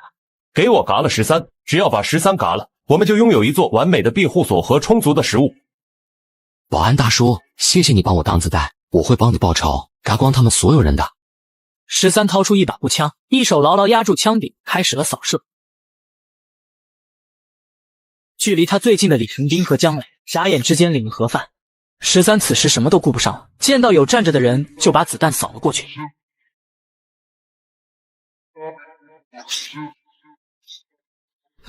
他有步枪，他怎么会有步枪？快跑啊！王强和黄天放等人刚想跑，13掏出一把 98K 对准他的西瓜就是一枪，当场领了盒饭。黄天放吓得腿软跪在了地上，第二枪响起也领了盒饭。不到20秒的时间里，现场的人几乎全都死绝，还剩下几个人两股颤颤地站在雪地里，举高了双手，一脸惊恐和恳求。13，我们不是他们的同伙，不关我们的事啊！我发誓这件事情跟我们没有任何关系，你不要嘎我。此时的13已经不相信他们的鬼话，掏出手枪送他们领了盒饭。13的枪口对准了还活着的最后一个人，9栋的楼长陈玲玉。陈玲玉此时吓得不行，眼泪流个不停，向13求饶。13，这件事情真的跟我没有关系，我求求你相信我，我还有一个13岁的女儿，她就在国外，我要活下去，等着她回来。13冷冰冰地看着他，沉默了2秒钟之后，一声枪响，送他领了盒饭。你们早晚都会死，活着那么辛苦，还不如就让我送你们上路吧。从这个角度来说，我帮你们摆脱了痛苦，你们应该感谢我才对。13来到了保安大叔的身旁，一边打量着周围，以防有人过来偷袭，一边试探着尤大叔的脉搏。保安大叔，你还活着吗？13打量着保安大叔的身上，3处子弹坑痕迹清晰可见，子弹没有打中心脏。13也不知道他还有没有得救。25栋门口，一群邻居胆战心惊地站在那里，他们都被13刚才的表现给吓傻了，直到现在都不敢靠近。都给我过来，把保安大叔送到我家里去。不惜一切代价救活保安大叔，你所需要的药物和医疗器械告诉我，我会尽量提供给你。周可儿打量了一番保安大叔的身体后，眉头深深皱了起来，说道：情况很不乐观，子弹的位置都很危险，要是伤到了内脏的话，可能以现在的条件就没救了。你尽力吧，我真的不希望保安大叔就这么死掉，都是为了帮我挡子弹才受伤的。13看了一眼病床，保安大叔脸上带着氧气罩，旁边的心率仪呈现出稳定的波浪线。13松了一口气，看样子保安大叔的命是保住了，这样他就不算是害死了自己的伙伴，用不着太愧疚。科儿，辛苦你了，能帮上你的忙，我很开心。保安大叔的身体怎么样？需要多久能康复？还是说只是回光返照，撑不了太长时间？他受的伤很重，其实一开始我都觉得很难救活他了。那后来是怎么救活他的呢？本来他的心率都接近0了，可是突然之间，他的身体似乎产生了什么变化，机体的活性迅速增强，就连伤口都快速愈合了。这件事情我也没有办法解释。13听完这句话之后，却是心头一惊，这种超常的事情他再熟悉不过了，因为在他自己的身上就发生过一次，很可能保安大叔是觉醒了某种异能。没想到保安大叔竟然成了除了我以外的第2个异人，濒死的状况下有可能会觉醒吗？这或许就是觉醒的先决条件之一，这样的话条件未免也过于苛刻了。13思索了一番之后，对周可儿说道：从现在开始，你每天要给保安大叔注射一定剂量的肌肉松弛剂或者镇定剂，不能影响到他的身体，但是要控制住他的行动。周可儿有些惊讶，但是略微一思索，便猜测到了些什么。保安大叔是不是也像你一样，产生了某种特殊的能力？我想应该是的，但是对这种事情我们毫无经验，也不清楚他之后会变成什么样子。你知道绿巨人吧？他就是被伽马射线影响导致的变异，万一保安大叔也变成了绿巨人，情绪失控，很可能把这个家都给拆了。这个简单，交给我就好了。13处理完了家中的事情之后，就带着枪走出了家门。有一件事情也是时候去做个了结了，也就是之前林采宁和方雨晴等人所居住的房间。房间里面光线很暗，方雨晴正在吃西瓜。好久不见了呀，方雨晴。13看了看地上的昆体，通过身上残留的衣服，13判断出来那是属于林采宁的。怪不得你能活到现在，真不愧是塑料姐妹花呀。13，你为什么没有死？为什么？那群邻居，他们那么多人，连你一个都嘎不了，他们真是垃圾。蠢女人，你以为暗中联络了王强那些人，又策反了姜磊和李成斌就能嘎掉我？你真是蠢的可怜啊！就你这种脑子，活该被人当成玩具耍来耍去，最后活成了那么多人的现状。13，我恨你，我有今天都是你造成的。明明你追了我2年半，可为什么突然就不追了？这是无耻的背叛，你连这么一点考验都经受不了，你凭什么说爱我？原本只要你再坚持那么一下下，我就答应嫁给你了啊！可是你为什么要为了那个臭女人丢下我？我恨死你了，我恨不得亲手把你和那个臭女人给嘎了。臭女人就是矫情，现在就送你上路。13，饶了我吧，我不想死啊！求求你放过我，13，放过我，放过我啊！你让我做什么都可以，我错了，我真的错了。你活该啊！早知如此，何必当初？13也不多说什么废话，递枪送方雨晴领了盒饭。全球冰封末日求生，许浩跪在地上求13饶命，还说要告诉13一个秘密。13大哥，你别嘎我，我告诉你一个秘密。你要是敢骗我，我就嘎了你。13大哥，你有没有听说过江南首富罗毅花10亿美金打造的末日庇护所？你知道那个避难所在哪？这个消息你为什么要告诉我？我把这个消息告诉你，就是希望能够追随你，只要你让我做你的跟班小弟，我就帮你把这个庇护所给拿下来。你把我当白痴？真有那么好的地方你会告诉我？13大哥，我怎么敢骗你呢？虽然我知道那个地方在哪，可是现如今罗毅是那里的主人，靠我一个人的力量根本夺不下来，因此我才来向你求助。只要你愿意让我追随你，以后让我能够吃饱穿暖，我就会竭尽全力的帮助你。既然是顶级的庇护所，哪有那么容易攻打下来？13大哥，只要有我的帮助就能攻打进去。我不光知道那个庇护所的位置，而且我还曾经进去过，那里面的布置我基本上都了解。你要是敢骗我，我现在就开枪打死你！13大哥，别赶我，别赶我，我说的都是真的，你信我，你信我啊！13，你现在就给老子嚣张吧，等老子把你骗过去，就和罗毅联合起来弄死你！说一说你的想法，假如我同意了跟你合作，你要怎么帮我？我跟罗毅之间还有联系，当初我把你的情况说过之后，他对你手里的物资和武器也很感兴趣，所以我们可以演一场戏，假装我把你骗过去，然后让罗毅开门，到时候凭老哥你的本事干掉他，不是分分钟的事情吗？我可以答应让你跟着我混，想让我相信你，那就给我把这毒药吃了。放心，只要我们拿下罗毅的那栋庇护所之后，我就会给你解药。我操！什么？真的是毒药？不要，你不要过来啊！这可就由不得你了。事已至此，你吃也得吃，不吃也得吃。你不要过来啊！说完，13就把许浩按在了地上，把毒药塞进了许浩的嘴里。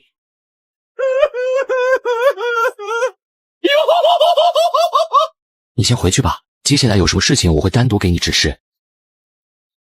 保安大叔，你醒了，真是吓死我了，还好你没事。13，幸好你这里有医生，不然我可就真的没命了。听说你把黄天放那些人都解决掉了，可真有你的啊！他们算什么？对我来说不值一提，我的身上可是有防弹衣的。他们藏着一把破枪，还以为是什么秘密武器，可对我根本没用。保安大叔惊讶不已，嘴也张着，尴尬极了。他当时豁出命去帮13挡子弹，没想到却是白费了力气。也怪我没有提前告诉你，谁能想到他们会突然暴起伤人呢？幸好你没事，不然的话我心里多过意不去啊。不，我也没能帮上什么忙，还麻烦你救我。不用跟我说这么客气的话，你能够有这份心意，我已经很感动了。你好好养伤，现在其他事情不用你操心。不行啊，我感觉自己现在浑身都没有一点力气，胳膊都抬不动，这个样子下去，不知道得麻烦你到什么时候。没事的，你就踏踏实实的养病，其他事情有我在呢。几天后，13和许浩来到了罗毅的庇护所，然后用枪指着许浩的西瓜说道：“这就是你说的那个庇护所，过去把门给我打开。”你稍等一下，我这就给你开门。庇护所的控制室里，一个男人站在监控前，眼睛认真地盯着13，他就是华国有名的富豪罗毅。门口的许浩一直在磨磨蹭蹭不开门，13等了一阵子，有些不耐烦了，他拿起手枪对准许浩的西瓜说道：“你个小可爱敢耍老子，信不信我现在就崩了你？”不要开枪，我能开门，一定是能开门的，你再让我多试一试。他哆哆嗦嗦地靠近大门，实际上给监控使眼色。这门是可以开的，可以打开的，辛苦了那么久，不能功亏一篑啊，否则的话，以后就找不到那么好的机会了。控制室里面，罗毅听懂了许浩的意思，那是在告诉他，如果这一回没有拿下13，他就会死在这里。我死了，就没有人可以帮他把13骗过来。罗毅摸了摸下巴，心中其实没有那么信任这个许浩，可是一想到这座庇护所从现代物理学角度而言堪称无解的防御，罗毅也没有什么好怕的。你们要是敢耍任何花招，我就打开机关弄死你们。罗毅嘴角一撇，然后按下了开门的按钮，而此时外面的门已经被打开了，他们来到了一条长长的通道。控制室内，罗毅一手端着红酒杯，一手在控制台上按下了绿色的按钮。与此同时，通道内部出现大量的白色的瓦斯气体，将二人瞬间淹没。可以过去把他们绑起来了。高强度催眠瓦斯气体，只要吸入一点，就会陷入长达24小时的昏迷状态，而且就算是苏醒过来，也会处于浑身无力的状态。而他却不知道，此时的13戴着防毒面罩，同时利用异空间将身边的瓦斯气体都给吸纳了进去。13只是靠在墙上假装昏迷，而许浩才是真的昏死过去了。人在这里，这家伙是真的蠢，收拾他没有费一点力气。这不是预料之中的事情吗？我这座庇护所可是花了10个亿美金打造的，要是连他这么一个人都对付不了，我的钱不是白花了吗？13趁着他们在闲聊的时候，把之前吸收进去的那种高强度催眠瓦斯释放了出来。他们两个说着说着就晕倒在了地上。你醒过来了？你是怎么做到的？末世之中生存，总得有点保命的手段。现在你好像没有功夫聊这个话题吧？我们不如来谈谈其他的事情，比如说以后怎样好好的跟我合作，这样才能换取你的一条命。我操！你想怎么样？你不用太紧张，我来的时候你没有要我的命，那我也不会伤害你。你想要什么？我们可以好好谈谈，只要你不伤害我的性命。说白了吧，我来这里的目的就是希望能够找个安稳的地方生存下去，外面太危险了，物资匮乏，温度寒冷，你这里这么大，多我一个人也不多，对不对？你的目的就是搬过来住，你难道不想干掉我，然后做这里的主人吗？干掉你？我有这个必要吗？现在大家各取所需，我搬过来住，同时也可以为你提供你需要的东西，干嘛非得要打生打死的呢？那都是野蛮人干的事情，我13不会那么做。好，这件事情我可以答应你，你先帮我把绳子解开。哟呵，罗公子，你这样就太不懂规矩了。我已经表现出了自己的诚意，可是你呢，都不表示，让我如何相信你啊？你想要什么东西？这个房子里的东西我可以让你随便挑。那些东西我都不缺，为了表示你的诚意，我希望你把这栋庇护所的使用说明书交给我，只有这样子，我才能彻底相信你。罗毅的脸上出现了犹豫的表情，13不给他思考的机会，直言说道：如果不是这样，我无法保证自己能安全的在这里生活，只是使用说明书而已。再说了，就算你不给我，我自己花点时间也能摸索出来吧。那恐怕你还是很难做到的，这栋庇护所没有你想象的那么好控制。罗公子，我可是一片诚心跟你谈这件事情，如果你愿意合作，我们就好好相处，你也不要把我给逼急了，我就弄死你。你别急，我问你，如果我答应把这个庇护所的使用说明书交给你，你能保证不嘎我们吗？我说过了，我13不是滥打无辜的人，而且以后雪灾度过之后，我也希望能够成为罗公子你的朋友。他相信了13所说的话，因为此时他没有别的选择，13随时都可以嘎掉他。罗毅把庇护所使用说明书交给了13。现在你可以给我松绑了吧？别急嘛，我这就送你们2个上路。13掏出手枪就是2枪。2个人立马领了盒饭。从现在开始，这栋庇护所的主人正式变成我13了。全球冰封末日求生，13翻脸不认账，一言不合就嘎人。许浩，拿着这些食物滚蛋吧，这些食物够你吃1个星期的了。许浩无法接受这样的现实，他希望那只是他出现了幻听。13大哥，我没听错吧？明明我帮助你得到了这座奢华又安全的庇护所，你为什么不让我留下来？你不能待在这，拿上我给你的报酬，离开这里吧。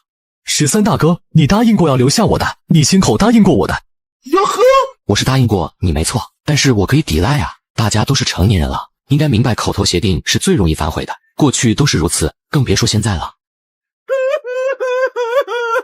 你不能这样对我，你不能说话不算数。我帮了你这么大的忙，不要你给我为了什么，只要你保护我活下去就行了。这个条件你都不能接受吗？你这个样子，以后会孤独终老，没有任何人会信任你，陪在你身边的。哦，那又怎么样？起码我还能活着。可是因为心软害自己丢掉性命，我可就什么都没有了。走吧，这些食物省着点吃，够你吃1个月的。在这1个月的时间里，想办法活下去。我对你已经是仁至义尽了。不行，我不走。哟呵，非要逼我做到这一步吗？我希望咱们俩可以和平的分开，而不是让我用枪指着你的头。我不能走，我身上还有你下的毒呢。根本没有什么毒药，不过是带颜色的常规药物罢了，你死不了。许浩一脸惊讶，又一次的被13给骗了。那你也不能赶我走，你怎么能背信弃义？我帮你打下了一个庇护所，你就给我这么点东西，这远远不够。可是你别忘了，你也欠我1条命。什么？哪有的事情？当然有，在小区里的时候，你原本应该被我打死的，但是我没有打死你，你不就欠我1条命吗？现在我用你的1条命和这些食物作为酬劳，你赚大了，快走吧，走得晚了，说不定我就改主意了。好，我走。13，你不讲信用，早晚有一天你会遭到报应的。许浩咬了咬牙，一脸不甘地朝着通道走去。13犹豫了片刻之后，举起 98K 对准了许浩的西瓜，就是一枪当场领了盒饭。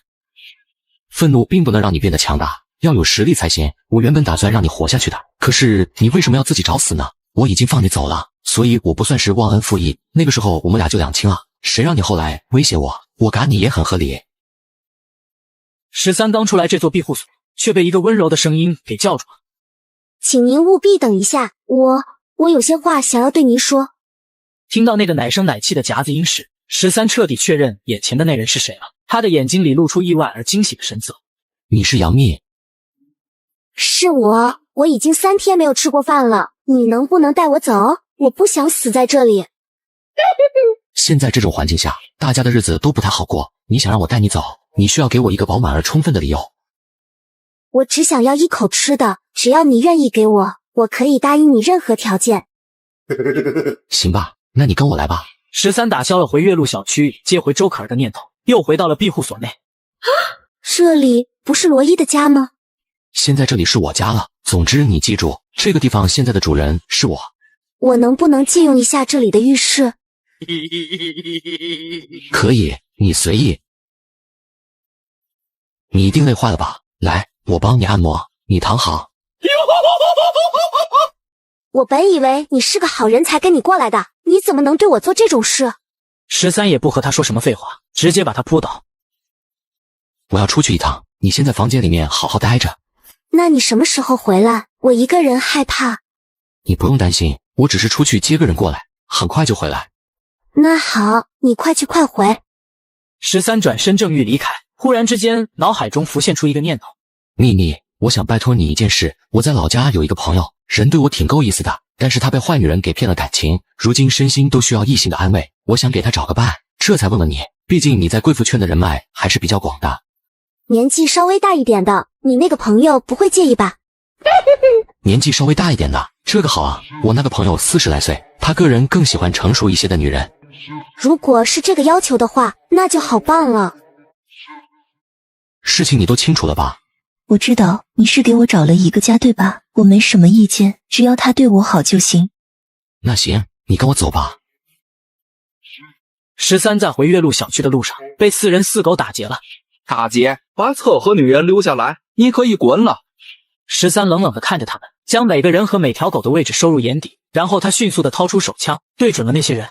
几位兄弟，借个路，我不想惹事，你们也别过来找死。哟呵，这里是我们徐东村的地盘，你想过可以，我们得收个过路费，车子跟女人你得留下一个。13没想到这群人这么野，难道当他手里面的枪是摆设？我操！你们看不到我手里有枪吗？多少给我点面子吧。你在吓唬谁呢？我们4个人，4条狗。你的枪里面有几颗子弹？把女人跟车子留下，可以放你一条活路。不然你试试看。那就是没得谈喽，这可是你们逼我的，可怪不得我了。13突然之间出手，枪对准4个人的西瓜，连发4枪。这4个人连挣扎一下都没有做到，瞬间立马领了盒饭。那4条狗朝着13与周海美就吼叫着冲了过来，开枪已经是来不及了。13在自己的面前打开了异空间之门，狗叫声迅速的消失在了原地。13，我们还是快点离开这里吧，动静太大，很快就有人找过来的。13离开之后，很快来了一批人，一群徐东村的人看到4具昆体，眼睛里露出了无比悲痛的神色。我早就说过了，遇到不明来路的人不能急着出手，这下子可好，把自己给搭进去了。旁边的徐满金看了看周边，却发现了不对劲的地方。狗呢？狗都哪去了？不对劲啊，这也太奇怪了。那个人很有问题，他有雪地摩托车，身上还带着枪，肯定不是一般人。徐大海阴沉着脸，这一次是他带队出来的，现在人死了，宝贵的狗也丢掉了4条，回去之后他很难跟村子里的人交代。不管怎么样，赶我们徐东村的人，这件事情不能这么了了。事情有些诡异，那个人说不定和春雷一样有超凡的本领，我们还是回去请村长拿主意吧。全球冰封末日求生，因为保安大叔为13挡过子弹，13想要给保安大叔送一个老婆。保安大叔，你要老婆不要，只要你开口，我就把老婆给你带过来，保证让你满意。保安大叔是40多岁的老光棍，没钱娶老婆，找一个女人暖被窝可不容易。此时听说13特地帮他找了个老婆，保安大叔简直乐开了花。要，当然要了，人在哪呢？快让我看看。就在外面呢，我带你过去看看。保安大叔闻言反倒是有些不好意思了。13，我们家啥情况？你跟他说了没有啊？此时13心里面也无语的很。保安大叔，你不愧是40多年的老光棍，这种时候还不好意思？你不光棍谁光棍啊？没事，情况他都了解了，人家愿意跟着你过日子。很快二人来到了客厅，保安大叔看清楚周海美的样子，一时间有些疑惑，不过马上就想到她是谁，惊讶的张大了嘴巴。你难道是周海美？你好，你是保安大叔吧？保安大叔飞快的点头，像是个无情的打桩机器。二位今天就算是认识了，以后在一起过日子，彼此之间互相关照，帮对方解决各种方面的烦恼，事急从权。客套的话我就不多说了，这栋房子就作为你们的婚房，你们踏踏实实的住在这里，我和周可暂时搬出去，不打扰你们的2人世界。而且从保安大叔那兴奋的眼神当中，13看得出来他很希望与周海美2人单独交流。而保安大叔听说13要把房子留给他，还有些不好意思了。13，这我怎么说才好呢？这房子是你的心血啊。我找到了新的住处，这里空着岂不是浪费吗？你住在这里，就算是帮我看的家了，我也放心。走之前，13又把厨房塞满了，这些食物起码够保安大叔2人吃上2个月。保安大叔和周海美2人把他们送到了楼下。临走的时候，13看了一眼那辆雪地摩托车，13微笑着对保安大叔说道：以后自己出去找食物，没有个交通工具可不行，这辆车送你了，以后有空也可以去我那里玩。不行，这绝对不行。13，你给我的东西已经太多了，我不能再要了。你得为将来着想。可是你把这个给了我，你怎么办？我随便一点就可以了。13打开异空间之门，顿时在雪地上出现了一辆4轮的雪地车，是雪地车，而不是雪地摩托。好家伙，你管这玩意叫随便？保安大叔，我忍痛割爱，把心爱的摩托给你了，也只能勉强开一开这个。我是真不爱这玩意，耗油量太大了。不过没办法，谁让咱们是好朋友呢？我靠，牛逼！啊，对，这就是空间系能力者的优势嘛，真让人羡慕。13在开车回新庇护所的路上，却被一人操控的一道龙卷风拦住了去路。13打开异空间之门，把那道龙卷风收入其中。怎么回事？我操控的那道龙卷风不见了。本来势在必得的一击，怎么就突然之间消失了？他无法理解，因为操控那道龙卷风对于他而言消耗也不小，身体被掏空了一样。春雷，你还好吗？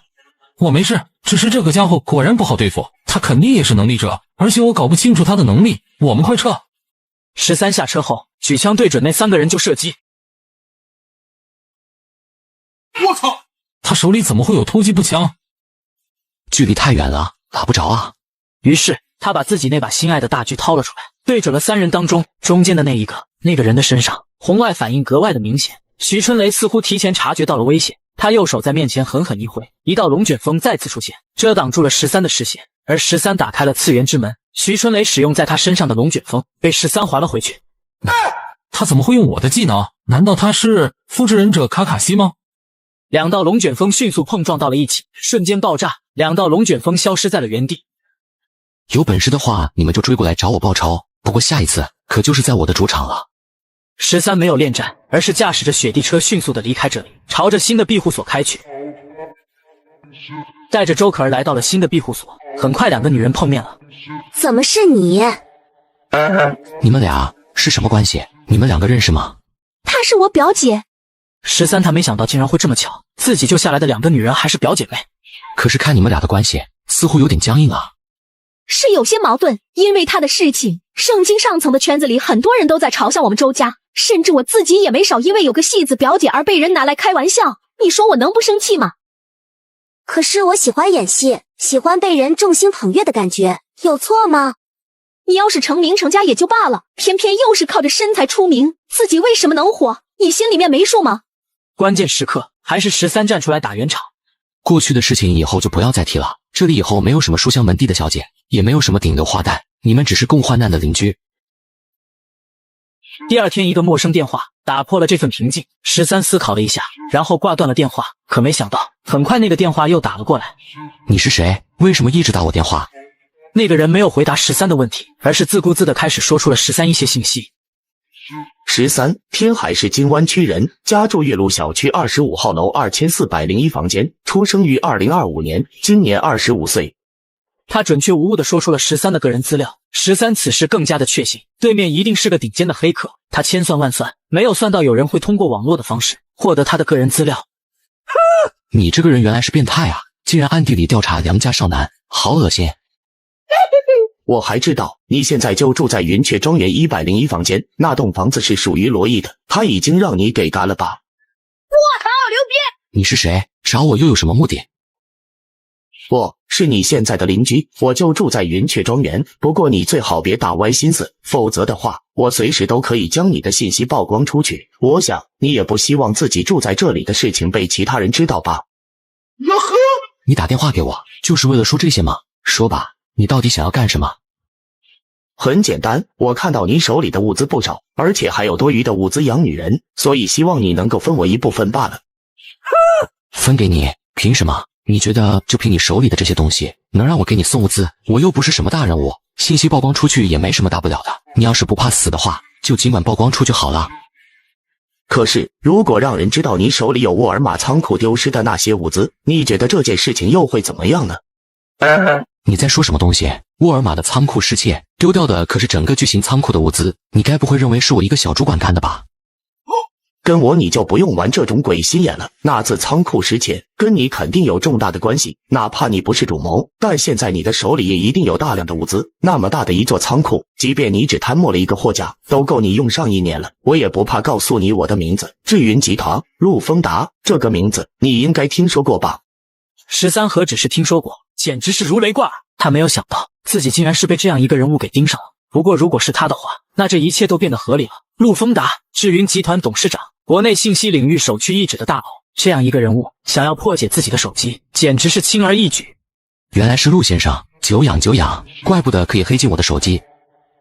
为了生存，我也是不得已而为之。13，你手头的物资不少，既然能够养活2个女人，那多养一个我也不是问题。只要你提供给我维持生活的物资，我就帮你保守这个秘密，而且我还可以帮你维护网络安全，让你不再被人黑。你看怎么样？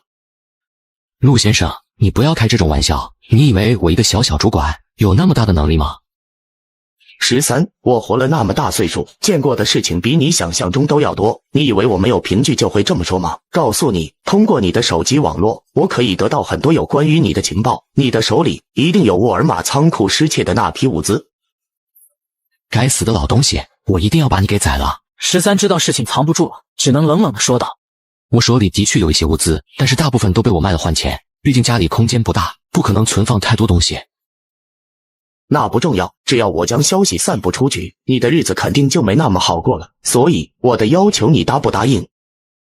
好，我可以提供给你一些物资，但是这件事情你绝对不可以有半点泄露，否否则的话，我先嘎了你。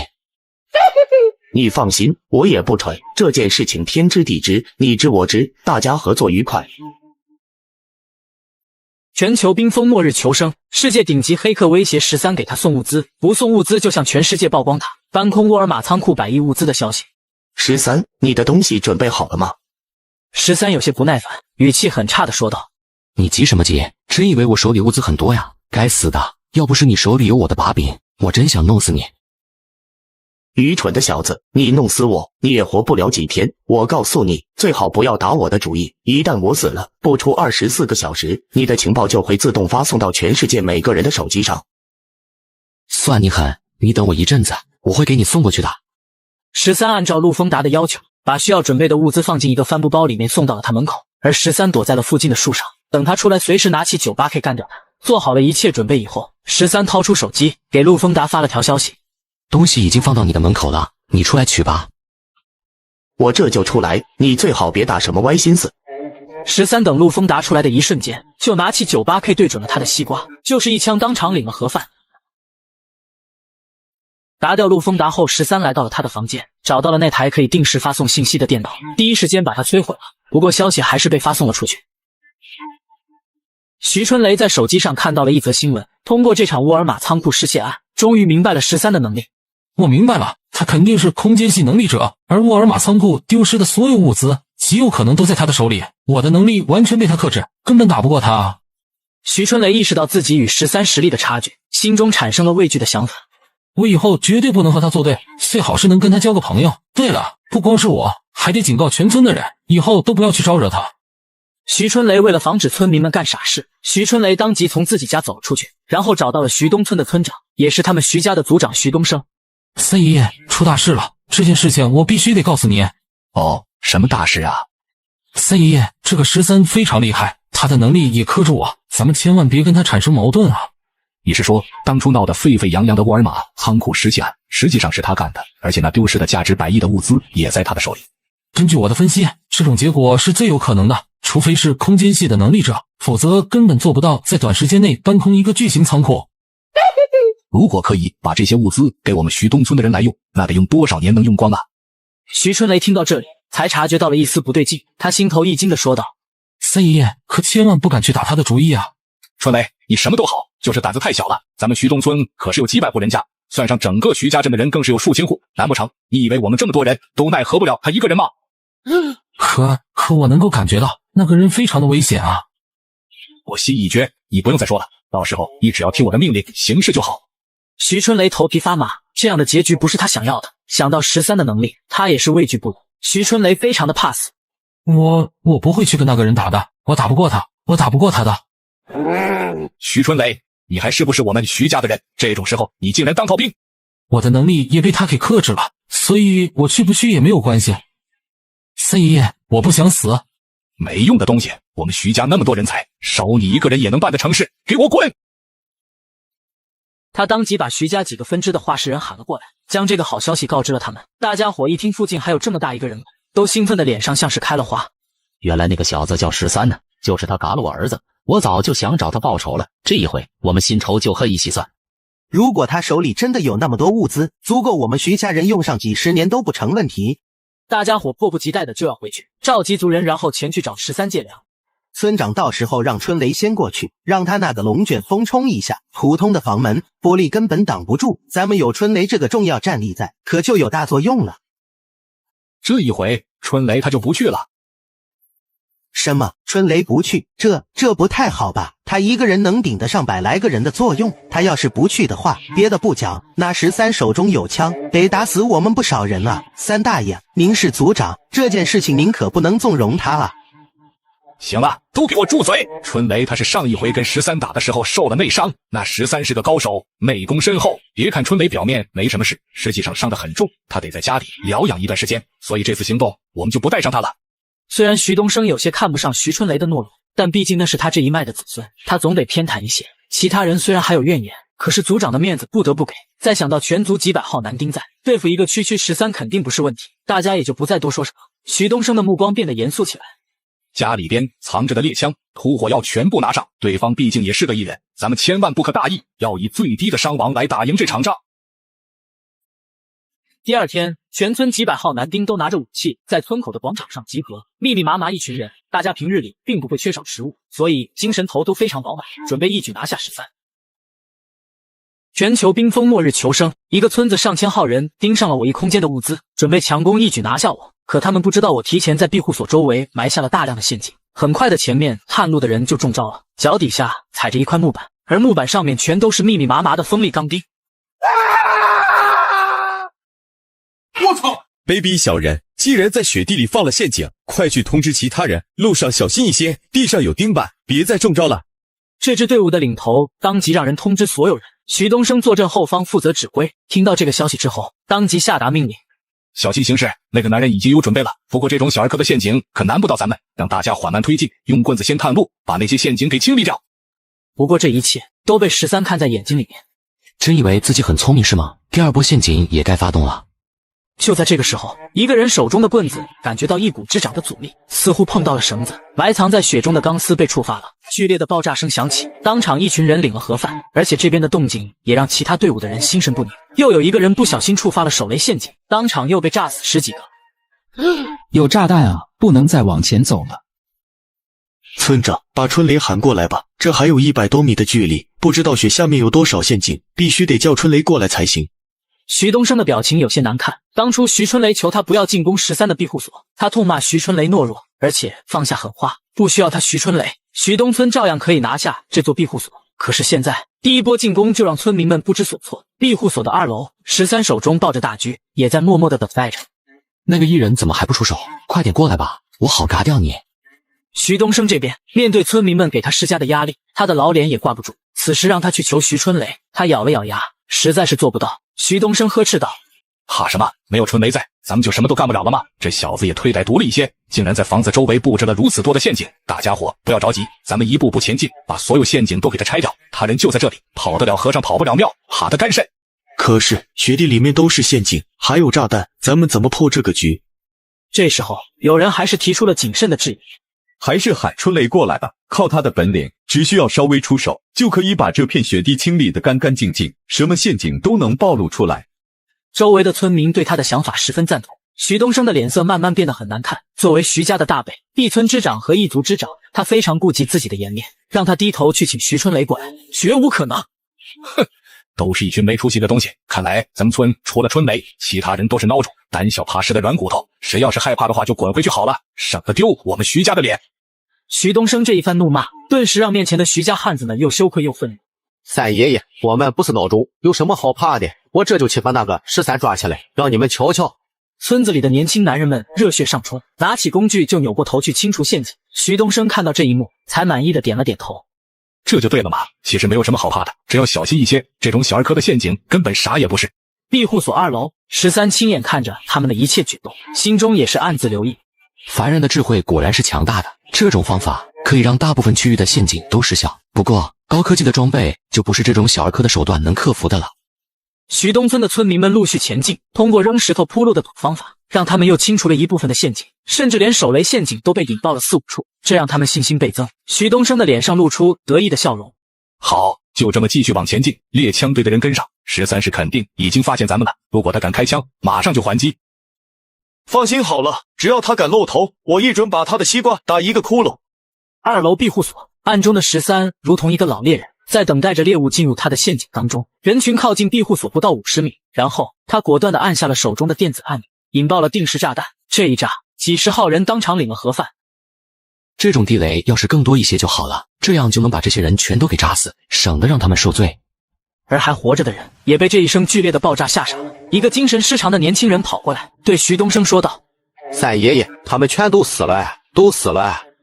徐东升听到他的这番话之后，大脑缓慢的开机，却是两腿一软，直接瘫倒在了地上。死了那么多人，他作为族长也是这起行动的发起人，难辞其咎。徐东村的人本来还指望着村长能拿个主意，没想到村长都精神不对了，他们就像是无头苍蝇一样，没有人指挥的情况下，只能惨叫着乱跑。而越是乱跑，死在陷阱中的人就越多。13立身于黑暗，瞄准那些没有倒下的徐东村村民，枪枪爆头，毫不留情的打掉。很快被他亲手打掉的徐东村村民已经来到了26人。这个时候，周围的人才发现不对劲，一个村民大声吼道：有猎手！手持猎枪的村民急急忙忙的举枪瞄准，可是他们没有8倍镜，完全找不到13在哪里。13看到有人举枪，毫不留情的优先打掉那些枪手。徐东升眼见着村民们一个个倒下，许多都是自己的老弟兄和子侄，徐东升肠子都悔青了。他又回想起了徐春雷当初劝他的话，当时的他压根没有拿13当一回事，可是现在他才明白自己是有多么的傲慢与自负。徐东升抬起手，狠狠戳自己的嘴巴。他不是人，他是鬼呀！我们不过是想要他的物资，他却嘎了我们几十口子人，我该死啊！我就是徐家的罪人，我不该不听徐春雷的话，再不济把徐春雷带过来也好。为了这张老脸，我害死了徐东村上百口子。全球冰封末日求生，13打算嘎光今天过来的所有人，一个不留。而就在这个时候，出现了一道血龙卷，遮挡住了13的视线，如同洪流一般横亘在庇护所与徐东村的村民。怎么现在才来啊？徐东村的那名艺人果然忍不住出手了。大家快走，我坚持不了多久。村民们如梦初醒，这一次进攻彻底失败了，他们死伤无数，继续打下去，谁知道对方还有没有别的手段等着他们？村民们纷纷逃命。我倒要看看你能坚持到什么时候。等那道血龙卷消失后，13驾驶着雪地车追了出去，然后手中拿着突击步枪，开始朝撤退的人群扫射。一次性就嘎了7、8个村民，有些村民在其他人都拼命逃跑的时候，他却面朝着13，举起了自己的双手投降，祈求13放过他们。13瞄准他们的西瓜，当场领了盒饭。徐春雷也很聪明，把自己遮挡得严严实实的。13索性调转枪头，开始去嘎那些村民，一枪下去，3个挤在一起的人全都被贯穿，当场领了盒饭。春雷，你快想想办法！徐春雷突然想到了一个办法，他利用自己的血龙卷，掀翻了13的雪地车，没了雪地车，13就无法追击村民。要不是有那个艺人在，你们今天所有人都要被我嘎掉。13愤怒之下又开了2枪，随即干掉了2个徐东村的村民。等到他们的身影彻底消失，13才肯罢手。战斗结束后，13回到了庇护所，见到13回来，周可儿问道：13怎么样了？有没有抓住上次袭击我们的那个艺人？没有，那个家伙很猥琐，一直不敢跟我正面对决，他那种能力用于逃命太恶心了，不容易干掉他。村民们仓皇地逃了回来，狼狈不堪，许多人已经被惨状吓破了胆子，双眼无神，倒在雪地里。徐春雷叹了一口气，赶紧回到了自己的家里。他不愿意面对这些悲痛的村民们，可是没过多久，就有人闯进了他的家里。徐春雷，你躲在这里干嘛呢？快跟我过来，三爷爷快不行了，他要见你呢。一听说三爷爷徐东升快不行了，徐春雷也是吓了一跳，赶紧去了徐东升的家。看到徐春雷过来，徐东升的脸上露出愧疚的神色。春雷，你来了，都怪我没有听你的话呀，要不然咱们徐家的族人也不会死那么多。可现在我才明白，之所以我们村子厉害，是因为有你。人之将死，其言也善。徐东升此时幡然悔悟，只可惜为时已晚了。他看着床边憨厚的孙子，拉着他的手说道：家族里的那些人，我已经跟他们讲过了，要埋怨就埋怨我这个老头子，这件事情不能怪我们这些普通人，哪里斗得过那些有大本领的艺人？他们现在都死了家里人，或许会对你说些不好听的话，希望你不要怪他们，毕竟我们都是同宗同族，在这种时候得互相帮扶才能生存下去。徐春雷闻言，心中也是有些感动，他点头说道：三爷爷，我知道，我不会放在心上的。我快要死了，临走之前只是放心不下徐家，怕我们这个家族断绝了血脉，所以春雷，三爷爷临走之前求你一件事情，希望你能够保护好徐家。三爷爷，你说什么呢？你的身体好好的。春雷，爷爷走了，以后徐家就托付给你了，你出去吧，我累了，让我睡一会儿。徐东升双眼一闭，永远的睡了过去。